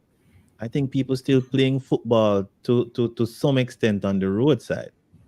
Oh, yes. You understand? So I Because think all football, you don't need pads and boots and all yeah. them things to play football, brother. Yeah, people are playing football in the country. So all that is required is to just talk about the World Cup qualifiers, talk about the players in the team. You need to build stars out of the players because people love to see stars. Yes. Back in the day, you had stars in the team. Even they might not have been at a world class level, but you can't convince people otherwise. because they were our stars back in the day. Yeah. We need stars in the team. So But these are the things that need to be highlighted, man. Yeah, but I would say the culture doesn't start at the national team. No, No, it can't starts. start this. It don't start there. Start in the communities, schoolboy football, local league. That's where the culture is. That when you look, if you're not seeing people turning out to these events, then you know that football is dying. But when you look and see schoolboy football and see, oh, it ram, Yep. and see what go on, you have to tell yourself, so wait. And, the funniest thing about it, is not the school as done it. When you look and see the amount of adults that follow schoolboy football. Let me tell you something, man. Last year I was at one of the Mona matches, and the amount of adults that were there in the middle of the day, like in the 3 o'clock. I said, them people are not gonna work. But I mean, I was there too. But yeah, just to make the point that a lot of adults are there. So people want to watch football. And when you have a little thing, when you have a little excitement, when you have a star, the Mona team was seen as that team. We're getting another call. Let me just answer it. Hello, welcome to Ballheads TV. You're on the air. Respect, Duckland, respect to your co-host as well. Me just want to call Big up. and touch on the football culture conversation. Yeah, who is this, by the way, Jason caller? Jason Guna. Oh, Guna the boss. Yeah, man. So we can all agree that we get a better turnout to footballing events when it's a schoolboy level, right? Yeah. Right. So if we're not getting the turnout for the national team, and to some extent the turnout has gotten better for the JPL, but for the most part in Jamaica the schoolboy football is more followed than even the JPL and the higher level as well, right? You would say so, right? Yeah. That has probably always been the case, Right. So in order to say that if you want to argue that Jamaica does indeed have a football culture, even if it's different from what we might say is in some bigger European nations or South American nations, we have to realize that maybe the draw of these schoolboy matches is not necessarily that they're playing football, but the draw is the affinity that people have to their respective schools. There's right. Yeah. Right. So I think that's the part of it that when we have this conversation and we include schoolboy football as a marker to see if football is really loved in terms of going to watch it being played, I don't think we can use schoolboy in it, because I think what drives those crowds is more so the affiliation that people would have to the schools and not necessarily to the sport of football. I agree with you. So a better marker would be, what's the turnout like for JPL, Major League, all the various leagues in each parish? Because your co-host earlier was saying one of the things that Simoes had a handle on was he realized the power of the community. And he would go and even watch, 6-a-side games and things of that nature. Now, I don't think in 2024 it makes sense for us to think that Halgrimson would be doing that.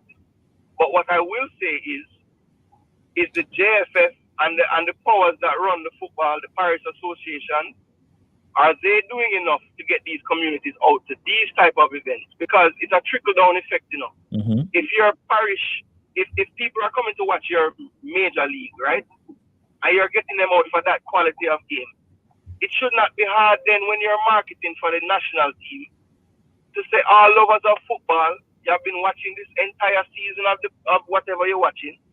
Now come and watch some international football and support the country. Is it that there's a disconnect because they're not being able to see the players they see in their various leagues play for the national team? Is that an issue? Well, I'm gonna say no. Or if it is, it's a small percentage.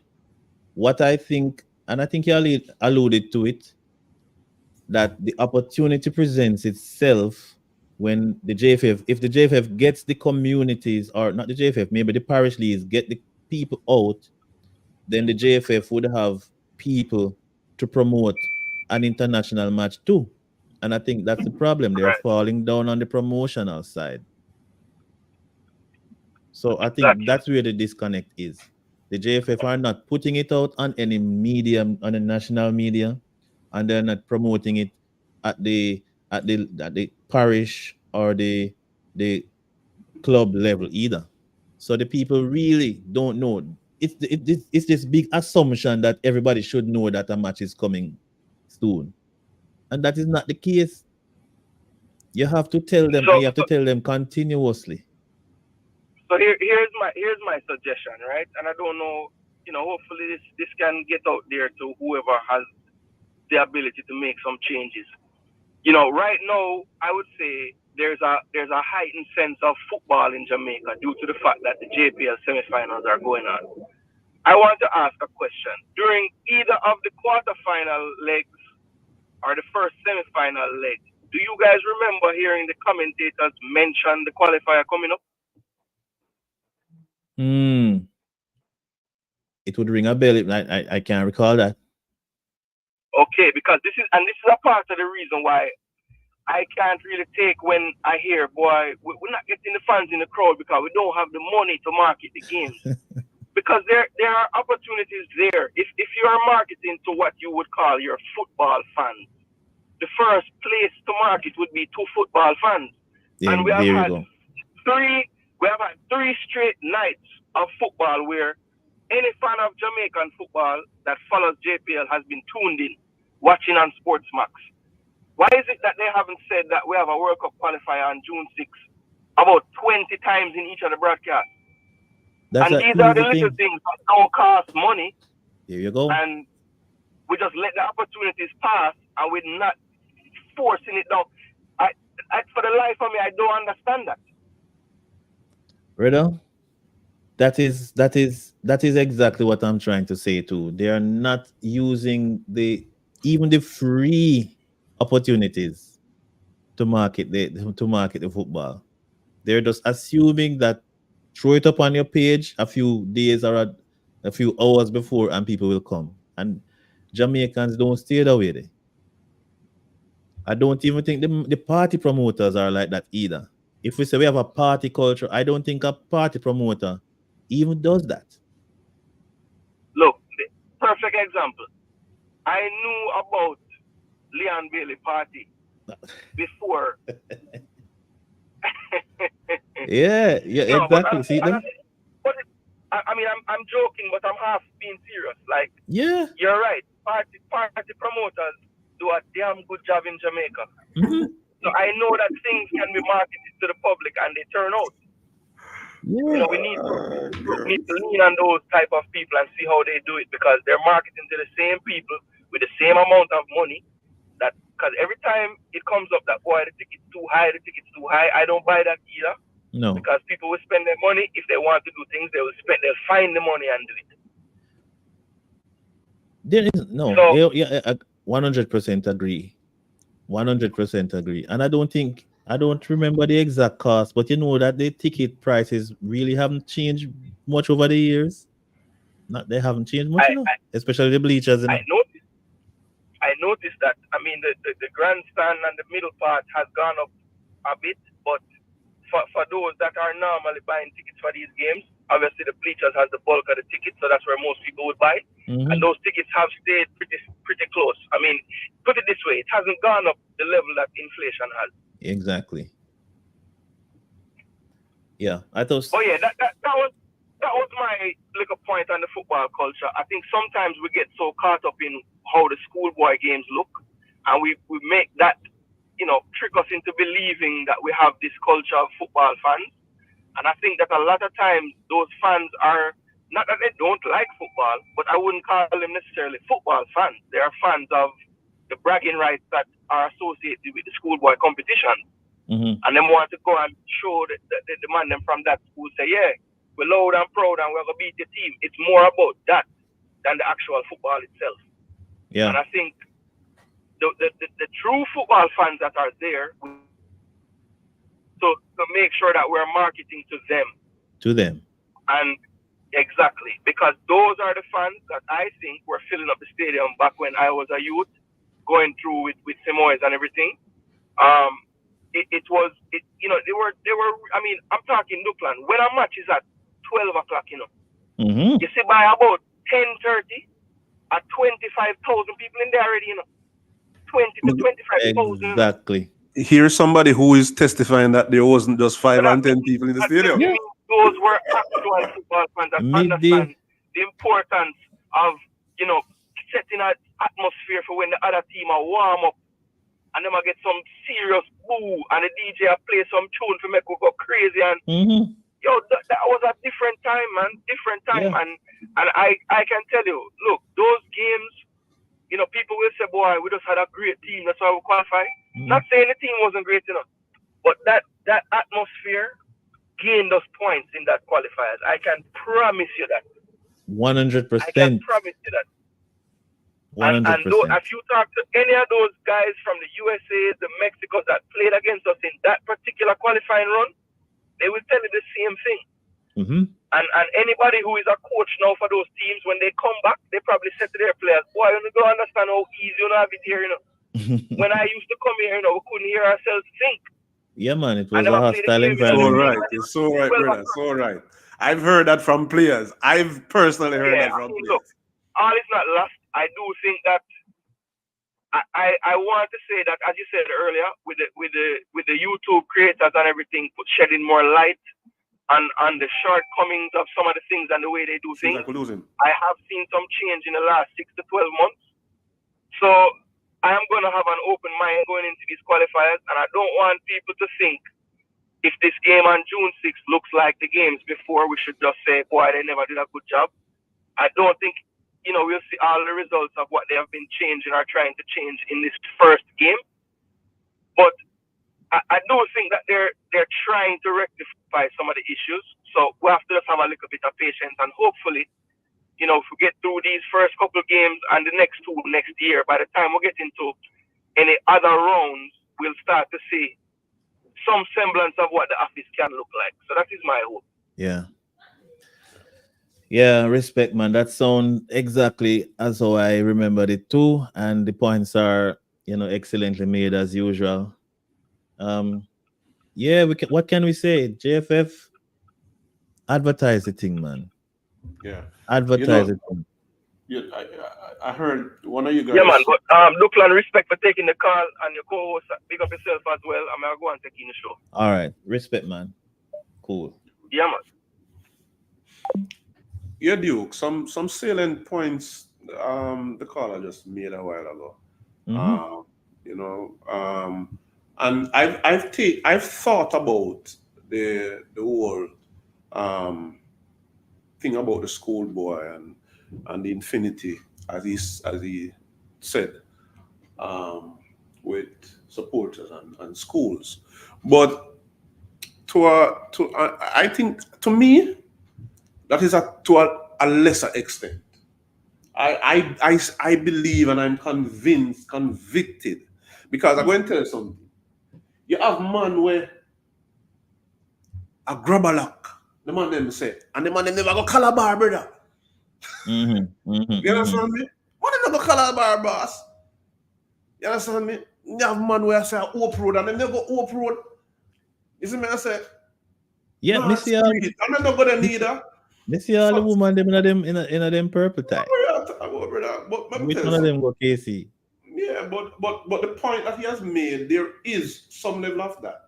You understand me? But I still believe, because if there wasn't a culture that was created, then what would be the driving force?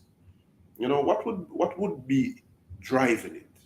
I'm still going to say that, and I'm still sticking to my point that what has happened is that it has been lost in translation when it comes on to the national team, national program. And and when it comes to the national program, there needs to be greater emphasis on promoting and all of those things, and not just because, as the caller said, rightfully, yes, there are persons who them show up because them used to go to school there, them used to this and them used to that. But more so, all of us are Jamaicans, and we should be able to rally around that. Yeah. So You I guess understand? the overarching point is that the JFF has some material to market. We do. Of We course. can tug at the patriotic heartstrings of the people. Mm-hmm. Yeah. But I Yes. think the biggest issue is really the promotion. That's where they're falling down. Yeah, man. You promote it, I think the people will come.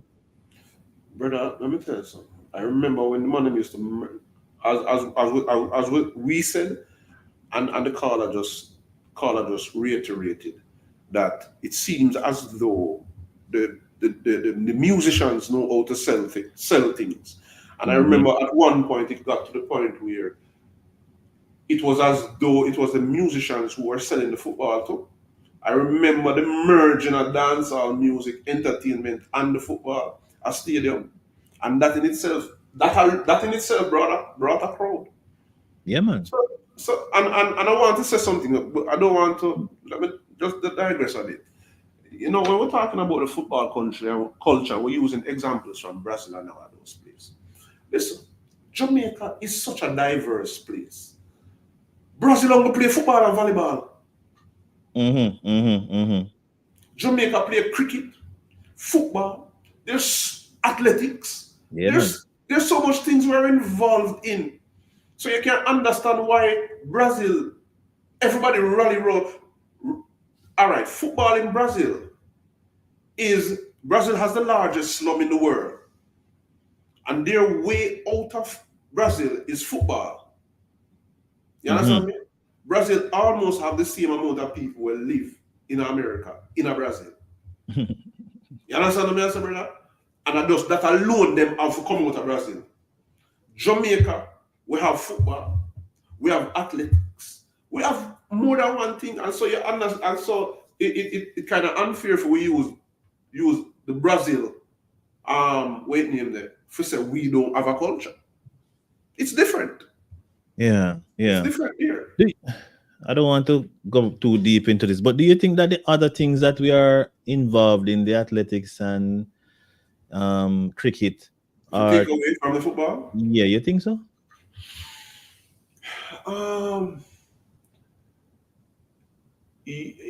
Yes, I do. Because the reality is that you have people in Jamaica who are cricket fans. In Brazil, everybody in Brazil are football fan. Okay. You almost have 300 million people are football fan. Yeah, You understand me? You talk to to some. find a cricket fan that is under a certain age now is hard right now. Still, to be honest, they're Remember, few and far between. remember, I know due. We must give credit where credit is due. Mm. When I was probably about 14, is when I realized that football was not the national game, and it was cricket. I didn't know that. I didn't know that. Cricket is the national game in the Caribbean, and so therefore, for us to make it to a World Cup, and for us to be doing what we're doing in football and things, we're doing well. And let's not downplay that. Dale, I'm coming from a place where football was hardly spoken about over cricket. Cricket was the thing. It's hard to believe that in such a short amount of years that cricket is hardly mentioned anymore, and football is the dominant sport. But yes, it did happen. And it probably started with promotion as well. The no promotion was taking place, so the cricket died down. But there is a strong undercurrent of cricket in Jamaica and in the Caribbean. Yeah, and you can see it still. The remnants of it are still in the Caribbean. Not so much Jamaica. Jamaica, I think, has kind of moved away from cricket as a dominant sport. But the point I'm trying to make is that there is interest down there for cricket, and there is a bigger one for football. We just need to light that match. It's almost like with the kerosene oil is all over the place. The JFF just need to light the match, and that Yeah. match is spreading the word, telling the people. Don't assume that they know. Yeah, and we No, can that's marketing 101, man. Big up formula. and we can infuse all of those things. We can infuse cricket, volleyball, netball, running, and all them things in one. Because we are that type of people. You understand me? We're that type of person, that type of people. But somebody said something in the comments where they were saying something about children playing football in America. I think it was recently, Duke, me and you, we went on an excursion, and we were surprised. We were at a certain place, Yeah, and there were man. I probably remember about that. 10, 15, 20 football field. And trust me, footballers are playing, girl with boy, all kind of things. And I think we need to probably ramp up. You know what I mean? I The tell you what. primary leagues and all of them things, and get football playing as often as possible. You understand me? As You often as know, possible. as you touch on that, I have heard even the argument that we're playing football, in Jamaica. You should come to the US. I tell you, based on what I am seeing with my own two eyes, happening week after week, what US is doing in football, I wouldn't be surprised if they become a world power, dominant force in football in probably the next 20 years, based on what I am seeing. Yeah. Massive, massive groundswell when it comes to football in the US. And So look out for that. We can talk about that another time yeah, because we have seen some stuff here, man. most definitely. Most definitely. Yeah. So Duke, you that say something about some Primadonna thing. Yeah, we're right back at the JFF, boy. I tell you. The GFF is Yeah, everything. yeah. But on the point of the prima donnas, I think it is threatening, this infighting, this, I am better than you attitude can derail the football if we're not careful. So we have to ensure that we are building a team and not a bunch of players. Yeah. So this whole this whole fiasco with Leon Bailey, what is your view on it in a nutshell? I mean, you want me to tell you my views them Yeah, man. before? Go ahead. Okay. Go ahead. Go ahead. Yeah. My view is that you can have a prima donna in a team sport. You want to be if you think you're the best and you can't play with other people, then you're going an individual sport. Go play tennis or something like that. Not even doubles tennis. Go play singles tennis.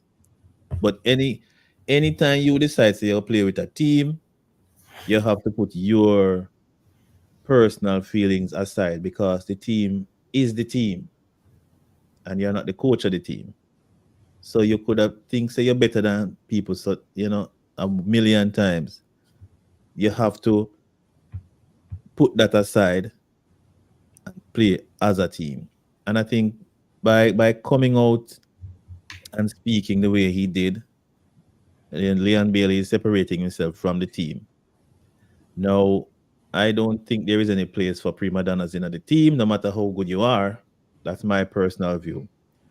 But what I have to again talk to the JFF about is that for far too long they have been too disorganized, and it's spreading to the even the how they handle discipline because it's one rule for one person, another rule for somebody else.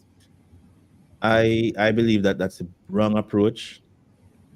I believe that if you have a disciplinary committee, then disciplinary committee should be handling disciplinary matters. So it shouldn't be like one side that say you need to come out and apologize, and the next side that say, boy, you're not supposed to play in the team again. And then you have somebody else saying, boy, make a give him a chance. I think we have to be a lot more professional where the discipline is concerned, because that too is a part of the football, and that can mash up a team, if the how you handle discipline can wreck a team.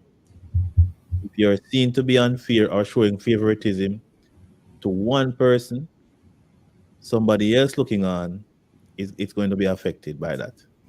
So my suggestion to the JFF is to use your disciplinary committee, cut out this apology business. I don't see how public apologies, are in professional sports. To me, professional sports would have bans or fines. You submit the infraction, you give them a fair hearing, and you dish out your punishment, and you move on. The danger of just not having an organized way of disciplining is that you can even isolate the player that you're trying to discipline. I don't think you should just discipline just to for discipline's sake. It should be like a rehabilitation, so to speak. Say yes, you made an infraction. We had our rules. You agreed to them. You broke these rules. This is your punishment, and at a set time, your punishment will come to an end. I will forget it. I will move on. That is it. That is how I think it should be handled. If you don't do it that way, you're gonna have people's personal feelings get involved, and one person goes say yes, we want to come back, and the next person goes say don't want to come back, and you're gonna have a case similar to what Sancho, what happened at Sancho, which was badly handled again. So that is that's my thoughts on how discipline should be managed to get rid of the Primadonna behavior and culture that is threatening the national team. Yes. Yeah, my view on that is when you have players um, who are of quality, players who are valuable, it is very hard for you to not have these kind of egos that are displayed. But it comes down to management, man management. You know what I mean? And how that looks when it is handed out, or when it is dealt with. Um, Certainly, football is a team sport. I think sometimes, even as Jamaicans, we have this notion that nobody know. It's like we discredit ourselves, and we discredit our players so Mhm. easily. You know what I mean? I don't know why we do that. You know what I mean? Him not good enough, or him not this, or him not that, and we are so destructive in our criticisms, very destructive. You know what I mean? Um, I'm not going to speak much on Leon Bailey, but what I can say is that from the GFF standpoint, I think that it cannot be business as usual. Mm. The way all the GFF seek to administrate, there are a lot of holes. It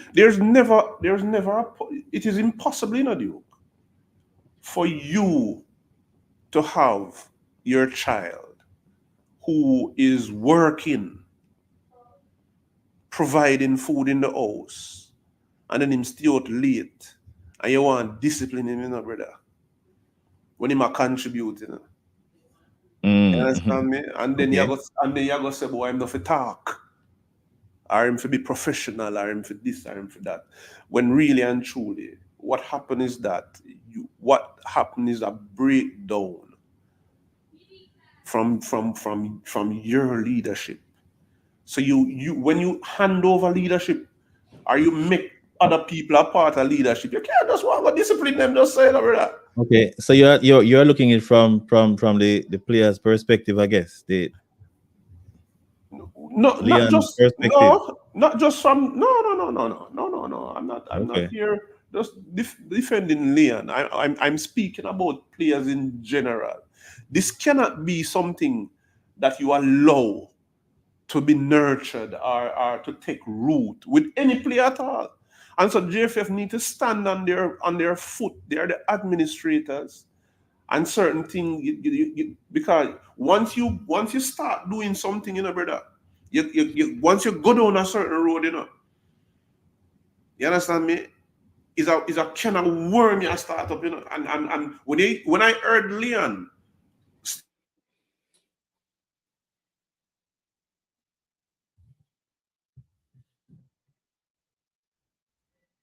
Okay, I think he dropped off a little bit. how could this be? Oh, you're back. I cringed I cringed when I heard him mentioning those things, and how he must go in and pocket and help out people this and people this. That's an indictment on the JFF. No player should be in a position to say those things. You Yeah, but understand me? Because because Duke, it lends itself. man, I have to push back a little bit, man. No, but yeah, maybe get a chance to push back. But what I say, it lends itself to the utterances that players will make, and the feeling that they'll have that they themselves have some right, when really and truly you don't have any. But you cannot give them that avenue, because they're going to say that, and rightfully so. A lot of the utterances were shouldn't have been made, or should have, even if they were made, they could have been said in different ways. You understand me? All right. That is Okay. not so divisive. You understand me? But I think the JFF needs has a big role to play in that. And what I think also, Duke, is that, you see, the game of football, there are two facets to the game of football. And a lot of people want to say that politics and this and that. Politics is a part of football. Mm-hmm. But there are two different pitch to play those two phases. One is played in the boardroom, and one is played on the pitch. And they should never, ever merge. True. The boardroom should never come on the pitch. 100% agree. You understand me? Should never. And the JFF need to learn these things. They need to learn these things. Yeah. You understand me? Yeah, man. Well, I won't say nothing much about this. I've said my piece. We probably need to move on. But Leah knew all of this before. You understand? So to come out in an interview and to say that, I don't know what he was trying to achieve, but that was not fostering any unity in the team. That's my view. So I stand by it. Leon will not be the last person to break a rule. So the onus is on the JFF to implement clear rules and regulation and processes, that if an infraction takes place, that it is handled in such a way that the team is not affected, and not even the player who has infringed is affected. Because at the end of the day, we want the best players to be playing in the team at all times. Yeah. That's my final word on that. My final word also is, the JFF need to understand how to manage youngsters. The JFF must also know when to where to keep the issues, and don't let them play out in the media the way Yeah. they are. They are being played out. You know what I mean? We need to take our ego out of the game also, And based on some interviews that I'm seeing and everything there, there's a lot of conflict in the JFF, and the conflicts need to be removed. That is one of the Mm-hmm. things. The conflicts need to be removed, brother, in order for us to progress. In order for us to progress, the conflicts need to be set aside. You understand me? And those who have the power need to use it and stop befriend people and go on like say, what I mean, I'm a friend this and that. There's no place for that. Yeah. There's definitely no Yeah. place for that. All right. Like we step up the pace right now, because can you believe it? We're on the 2 hour mark. And then boy, I tell you about this YouTube thing. All right, all right, all right. Big up Dre anyway does sports. The breaking news boss. Big up yourself, boss. Thanks for joining. All been daily, big up yourself. Just Shana B, big up yourself as well. Thanks for checking in. Just like up if you can, please, and share. We want to make this uh, a bigger channel. We're trying to grow it. So as much as you can do, just like and subscribe. Turn on the notification bell so you will know when we go live again. You can send a WhatsApp to our number, um, even outside of these hours, and we can discuss them. And I'm sure that there are interesting points that might not be made on this podcast, or even not on this topic, but just sending a WhatsApp as well, or a message, and as well you can call in. The number is right there. So we're gonna hastily move on to one more of the 5 threats towards qualifying for the World Cup. And team selection is another one. Team selection. And I think, we can touch on this briefly, but it we kind of touched on it, I would say, in the first one, which was xenophobia.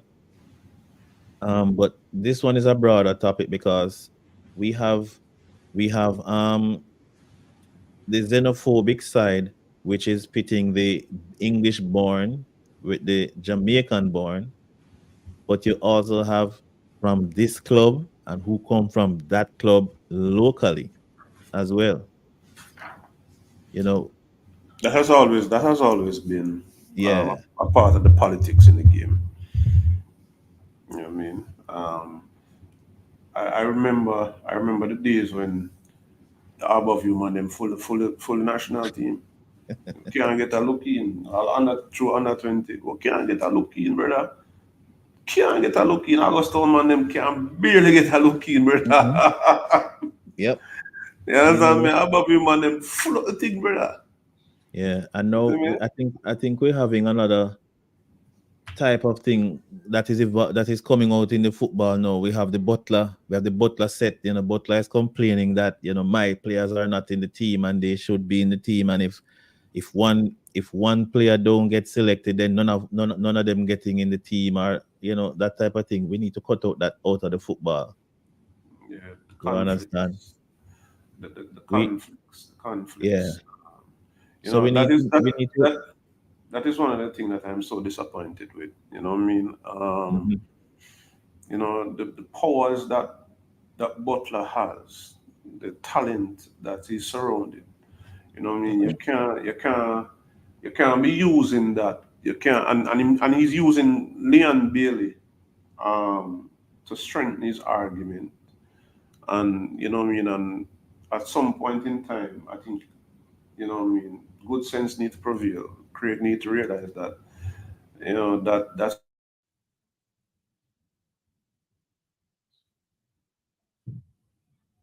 Yeah. the football pitch. Him take up him ball and say, we not play. We not play no ball. So him take up him Yeah. ball and Yeah. walk and go. You see me I say? So because a couple of your players them not get called or selected or whatever, you go to Leon now come and them thing Yeah. there. You And know what I mean? I think he's walking a dangerous rope. The very dangerous tight rope where that is concerned, because that to me can easily backfire. Craig is no stranger to being banned, and I don't want it to go back to the days when there is a blanket ban on all of his players, and if he continues down that road, Mhm. it could very well happen. But the difference is, he could have, the JFF, or if they do something like that, they could have the public on their side, because this man is just not, I think public perception of him is changing right now. Butler was always seen, or at least when he came to prominence in the media, as somebody who was championing the cause for young players, and one, he had to go it alone, despite fight from the JFF, and he got a lot of success. But now, using the players that have gotten to this level now as pawns in this big chess game, I don't think that's a very smart move, and And and, I hope and that Duke, he and keep Duke, it. I'm going to say that Butler is not the only person to be blamed.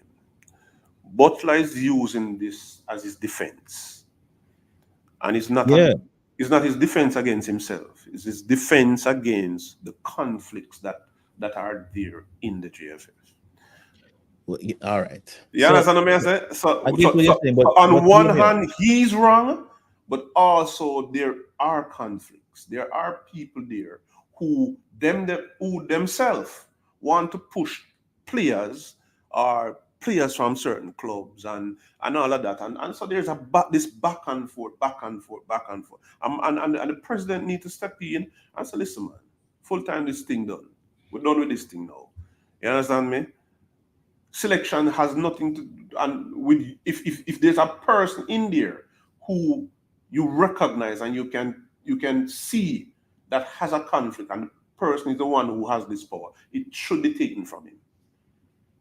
It should Hands go down. across the board. I Hands down. 100% agree, man. Hands down. Yeah, 100% agree. Yes, I mean, hands Uh, down. all right. I think we can move on. I don't want to talk about this too much, because I'm sure that there'll be no end of news coming from that side. And But I'm the final. and I meant me Okay, say go ahead. something also. Hmm. I think Craig Butler do a beautiful job. There's no doubt that he's doing a beautiful job. But as me say, politics has no place on the pitch. Hmm. If Craig want to deal with politics, he must go leg of the pitch. Yeah. You understand me? Yeah. But me not take away from him what he might do. Beautiful. Yeah, neither am I, because I applaud it. I definitely applaud his efforts, the fact that he went it. Call it alone, you know. But when you're starting to manipulate the national team, or try to manipulate the national team, that's where I draw the line, because my national team come before everybody else, brother. Nobody else is bigger than my national team, whether you're a player or administrator. All right. So let me touch the final one that I think is, threatening to derail our program, and that is overconfidence. Now, Jamaica for years now was seen as the underdog. Yeah. But in the past few years, months now, we have seen Jamaica, steadily rising, back to back World Cup finals, semifinals in Nations League.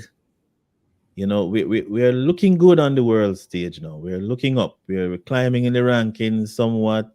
We have you could call it a high profile coach. We have certainly high profile players.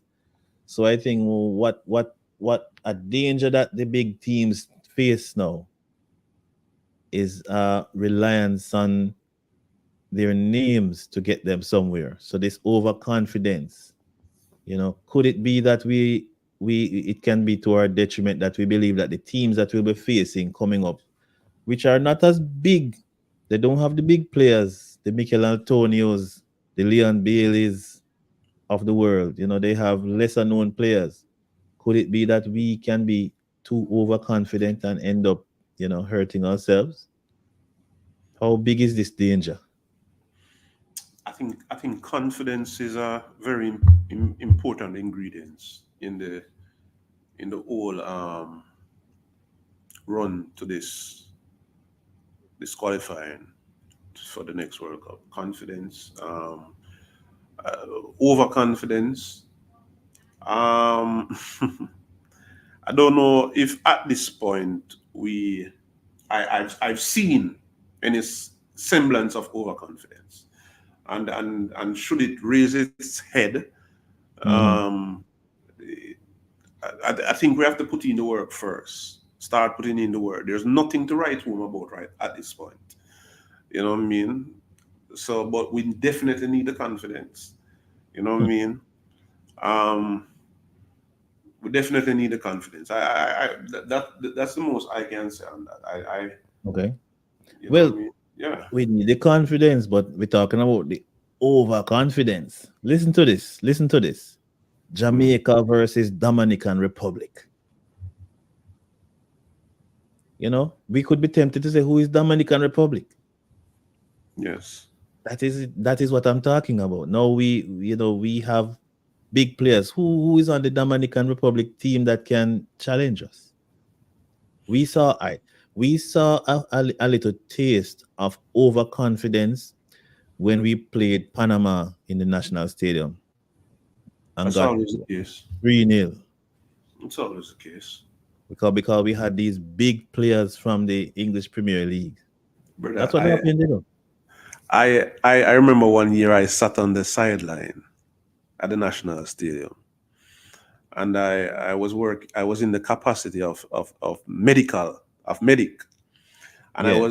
I was sitting right beside Eddie Siaga at the time, and we were playing Panama.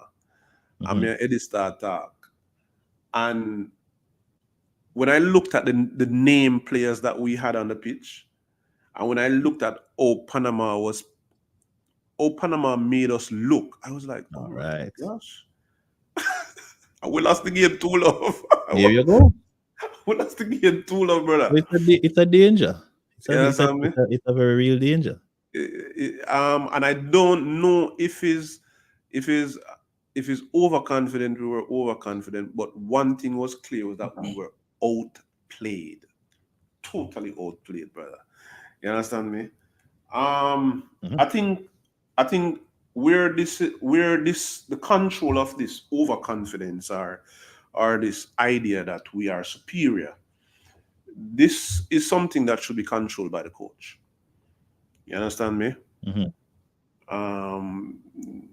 That should be controlled by the coach. You know what I mean? It matters not who we play against. I expect a certain effort from you, and that is what I want to see. You understand me? That is what I want to see. And so the coach is tasked to manage this and manage this overarching feeling of superiority when it comes on to the lesser teams and all that, because we definitely can't afford anything to derail this journey, because trust me, brother, I almost buy my ticket already, Yeah. So, I think honestly, it might seem insignificant now, but I think it's gonna be one of the biggest challenges for the coach to temper the egos of players that have been playing in the English league, who are playing against some no-name players. I think that's going to be a big thing to look out. I'm gonna look out for that in the World Cup qualifiers, because I think it's going to be an issue. I think a lot of players come from the English league, and they don't understand that names hardly mean anything in CONCACAF. You understand? One of the thing I think can create a tempering of this ego and this overhype and this overconfidence is the plethora of players that we have who are showing interest in the Jamaican team. Okay. What it creates is it creates an unsafe haven for any player.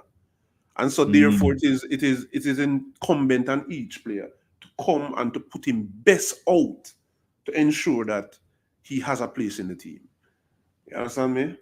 So I think it's a extremely interesting time that we're in. I don't think I've seen a Jamaica team with so much our potential Jamaican players who could don the national colors, who are of such Mhm. quality. You understand me? And this in itself should create an unease with anybody who think that they can just come here and just willy nilly. You have to come here and put out performance. You All right. understand me? Yeah, and the coach can use that to his disadvantage, to his advantage, to Well, we will ensure that. see. Yeah, I think so. We will see what we will see. It's June 6, people. It's not far away. Yeah, It's people. almost a Yeah, month from man. here. How So, many persons who have on the stream, Duke? I think I see about 5 people here watching now. People come and go. Yeah, I People hope the come and people them. go. I hope as them come, them just smash the like button and all that. Yeah, You know. yeah, and just spread the word, people. We thank you for staying with us and to helping to contribute to this what I call a beautiful discussion about Mhm. and frank discussion about Jamaica's football. Um, so yeah, we have completed that list of 5. There are a lot more we could delve in, but I think those, to at least to me, are the 5 biggest things to watch out for. Those dangers, those potholes, so to speak, on the road to the World Cup. Yes, sir. Um, all right, so let's change gears for a few more minutes. I think we can probably do 15 minutes more. Yeah. If possible, we can talk about Mason Greenwood. Yes, Will sir. he play for Jamaica? Mhm. Yes. The as somebody would say, the mercurial talent, Mason Greenwood. Greenwood. Yes, sir. Yeah. So the rumors have been going around for months, probably years now, that Jamaica could see Mason Greenwood donning the black, gold, and green. What are your thoughts, Dale? Um, to set a little bit more of a stage, um, Man United player, very talented. He was, he has met on some challenging times, I would say, in his personal life, so much so that he was kind of out of football for about a year, battling court cases and criminal charges, which he was exonerated from, and then the club moved him on to kind of, you would say, cool out to explore football somewhere else in the La Liga.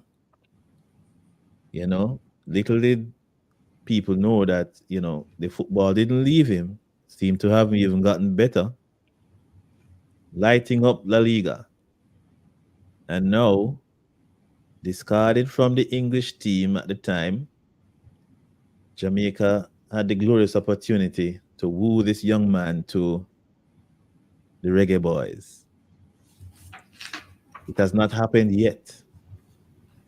The World Cup qualifiers are around the corner. The team will be named soon. Will Mason Greenwood be in this team? Or will we ever see Mason Greenwood? Greenwood. Talk to us. Yeah. I'm not so optimistic as the others, other Jamaicans. Um, just wanted to say a few things on the issue of Mason Greenwood. Mhm. There, as you rightfully said, there's been a lot of talks floating around about Mason Greenwood. Not just here in the diaspora, but I know more so in Jamaica. You know what I Mhm. mean? There are some persons who say that I've heard persons on other platforms, who would have said that, given the tournaments that we have and the qualifiers, you know, Mason Greenwood would be a serious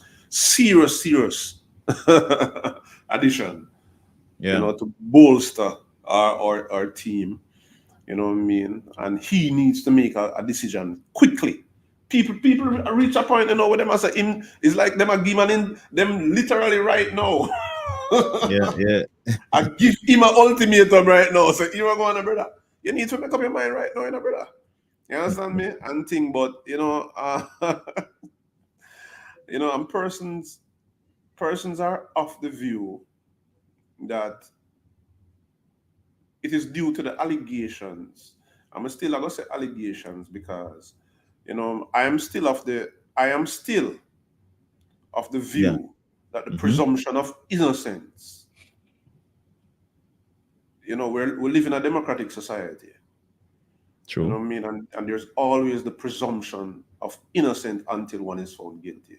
And to this point, you know, based on my research, you know, Mason Greenwood has been tried in the public sphere and found guilty. Of what? Guilty of what? You know what I mean? We have seen cases where people, females, look at the case with Johnny Depp, and I'm sure there are numerous more cases. You know what I mean? Where females do things and people up in arms discard and say all kind of things about the male factor. You understand me? Only to find out that, you know what I mean, it is not what it appears. The appearance is not what it is. And for Mason Greenwood, one of the reasons why I'm not so optimistic is that the fact that Mason Greenwood was not found guilty. You understand me? And one would say that yes, he wasn't found guilty in the court, but based on what they saw, you know what I mean, it appears that something took place and something went on. But when you look at what has transpired since then, you know, this young man and this young lady are now a couple with a child. Last time I heard is either they're engaged or they're married. You understand me? And yes, and the salacious accusations have gone away. You know, when I'm going to tell you something, not teacher. I'm going to tell you something that I learned recently about the allegation of abuse, domestic violence. You know what I mean? When people hear that word, oftentimes they feel like it is a beat up situation where the man battered a woman or anything like that. But I'm going to tell you that phrase is quite vague. Yeah, but I mean, just to push back, we saw the videos, heard the audio. May I come to that? May I come to that? All right, make it quick, my brother. Make it quick. Yeah, man, because Johnny Depp wife had all those things too. Okay. Every one of those things, yeah. The bruises, the black eye, the this, the that. You understand me? I looked for myself at the pictures also, you know, with Mason Greenwood girlfriend. And when I looked on one of the pictures and saw the blood streaming down our mouth, down to our neck, and when I look at the site, and let me tell you something, people, I would have had some experience with wounds. You understand me? I would have had some experience with wounds. You understand me? And to see the streaming of blood down, and when you look at the site, and not see the bruises and all of that. Questions came to my mind, and I was like, "What? This something to look right." That's all. But anyway, I don't want to get too Yeah, go please. too far Another part. into that. But what I'm Yeah. saying, but really and truly, what I'm saying is that, Duke, is that oftentimes, people try people in the public sphere and damage them career, damage them reputation. You understand me? I'm going to tell you something. I was alluding to this before. That when I learned about domestic violence and how it plays out, and oftentimes, and I say there's some level of it's kind of vague. You know what I mean? So, When you hear about abuse, assault, and battery, most time that is what Mason Greenwood would have been, and probably sexual assault also. But assault and battery is one of the things that is such a vague there's such a vague interpretation. You know what I mean? People, assault is not necessarily the act. I want to ask, man. I Assault, want to ask some questions, assault. man. Hold on. Assault is the intent or the fear, and battery is the action in itself. No, Okay. you don't have to beat up anybody, not Duke. Mm-hmm. If you touch somebody, rest your hand on somebody without them giving you consent, you can be charged for assault and battery. Right.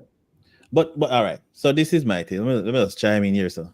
So I don't want to retry the case. And I wasn't there, but it's instructive to know that the court of law found him not guilty. So Yes. I think that should have settled the matter then and there. But So Duke, the reason why I'm doing this is that I just want to shed a little light. People are saying in the public sphere, people are saying that why is it that even though the pictures came out, mhm. you understand me? How were they retracted and all of that? I'm going to tell you something about the public prosecutor. Mhm. When a case, especially a female, claimed to be abused, the public prosecutor, once that goes to the public prosecutor and they have evidence, they don't necessarily need the female anymore to convict the accuser. Okay. It becomes a matter of the state now. It becomes a matter I of the see. state. I got you. I got you. I got you. And when you see the state back off, That means because they, the they only cannot prove a case. there is there is Ah, there, okay. there's Something there's is there there's is something something there. very dubious about the whole Yeah, yeah. situation. Okay, I got you. I got you. I got you. You understand me? Okay, And fine, and, fine. and so the question asked that is asked now, if I believe that Mason Greenwood would play for Jamaica. I don't think so. Okay. I think Mason Greenwood at 21-year-old, and his team, they have been very strategic at this point. I think the decisions that I see being made Mm-hmm. are decisions that are going in the right direction. You know what I mean? Him and the female, who is now, I think, his wife, with Or they're child. they're together with a child now. They're together Yes. You at the very understand me? least. Mm-hmm. You understand me? With child and all that, and Yeah. showing a happy front. You Yes. know what I mean? I think if and one of the good things is that he's silent. He's playing his football. In playing football, Right. he's And just silent. put up and play a ball, my boss. Exactly. Let the feet do the talking. Yeah, and I think his age also, with his age, I think there is a lot of time. And I Yeah. and based on the interviews and based on what I've seen, he has ambitions of playing for England. I think when you ask the question about overconfidence, I think we overly optimistic. Mm, okay. Not realizing, you understand me, that what is being played out in the public is being played out in the public. Yeah. You Yeah. understand me? And over time, you know what I mean? The thing is that the public or the police or whatever, they're not going to they're not going to bring the thing out into the public. But I'm just giving people a little knowledge to understand that if there was something there to charge Mason Greenwood on, the public prosecutor would not even need a young lady. The only thing her testimony would do is bolster Okay. their case against him. Okay. So, all right. So So in a nutshell, I'm of the view you know, that okay. I don't think it's a long. I think Omari Hutchinson is a better candidate. Try with Hutchinson. We're Yes. not going to see Greenwood. All right. Well, I hear the president come out. This is the JFF president now, saying that contact has been made, and he's not denying it. He's not saying he's not coming. So they're optimistic, but we will see. The point that Mason Greenwood is a young lad is Yeah. a very strong point. Yeah. And I'm sure even if Southgate doesn't want him back in the English team, at some point in time, there will be no Southgate. So we At never some know. point. I'm Um, sure. Yes. yeah, it might be the case that our chance of getting Greenwood has passed, but we will see. We will see. Listen, So Duke. Alex Ferguson 2 years ago, when asked about the most dangerous, the most impactful youngster in the world, not in England, in the world, Alex Ferguson pointed to Mason Greenwood. okay, That's what he said in well, an interview. And even though the challenges that he's going through and all of them things, the man that play ball is very impactful. yeah, And if next season, if he's given the opportunity at Getafe the same way, and I kick up Rumpus, so let me tell you something, brother. mhm, This is will be water on the bridge, brother. yeah. Maybe after the Euros, we might see Mason Greenwood in the English team. If he's not, I think if we don't see him, if we in Jamaica don't see him for this World Cup qualifiers at some point in time, then we can forget it because he will be playing for England. Yes, man. So we will see in the next. I don't know if he'll come at the start. I'll give them some time. I'll give them some time, but to me, time is running out. I guess we can leave it there. You have anything else to add before we wrap up? Yeah, just want to big up all of the people that will come on, you know what I mean, and giving us a listening ear. The conversation was the people that enjoyed the conversation. You know what I mean? Yeah, We're trying to be we're trying to be very cerebral, but not overly cerebral. You understand yeah. me? But We keep it um, honest. yeah, we're trying to keep it honest and all and thing there and thing. I will give thanks to the man that will come on and give you the strength. And we look Yeah, forward man. to more and bigger and greater things. Yeah. I wanna big up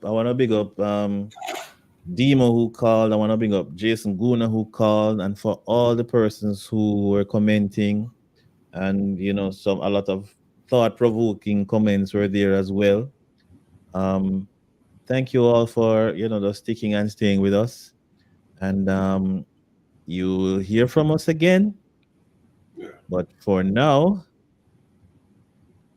from Ballheads TV, it's over and out. Big up on yourself.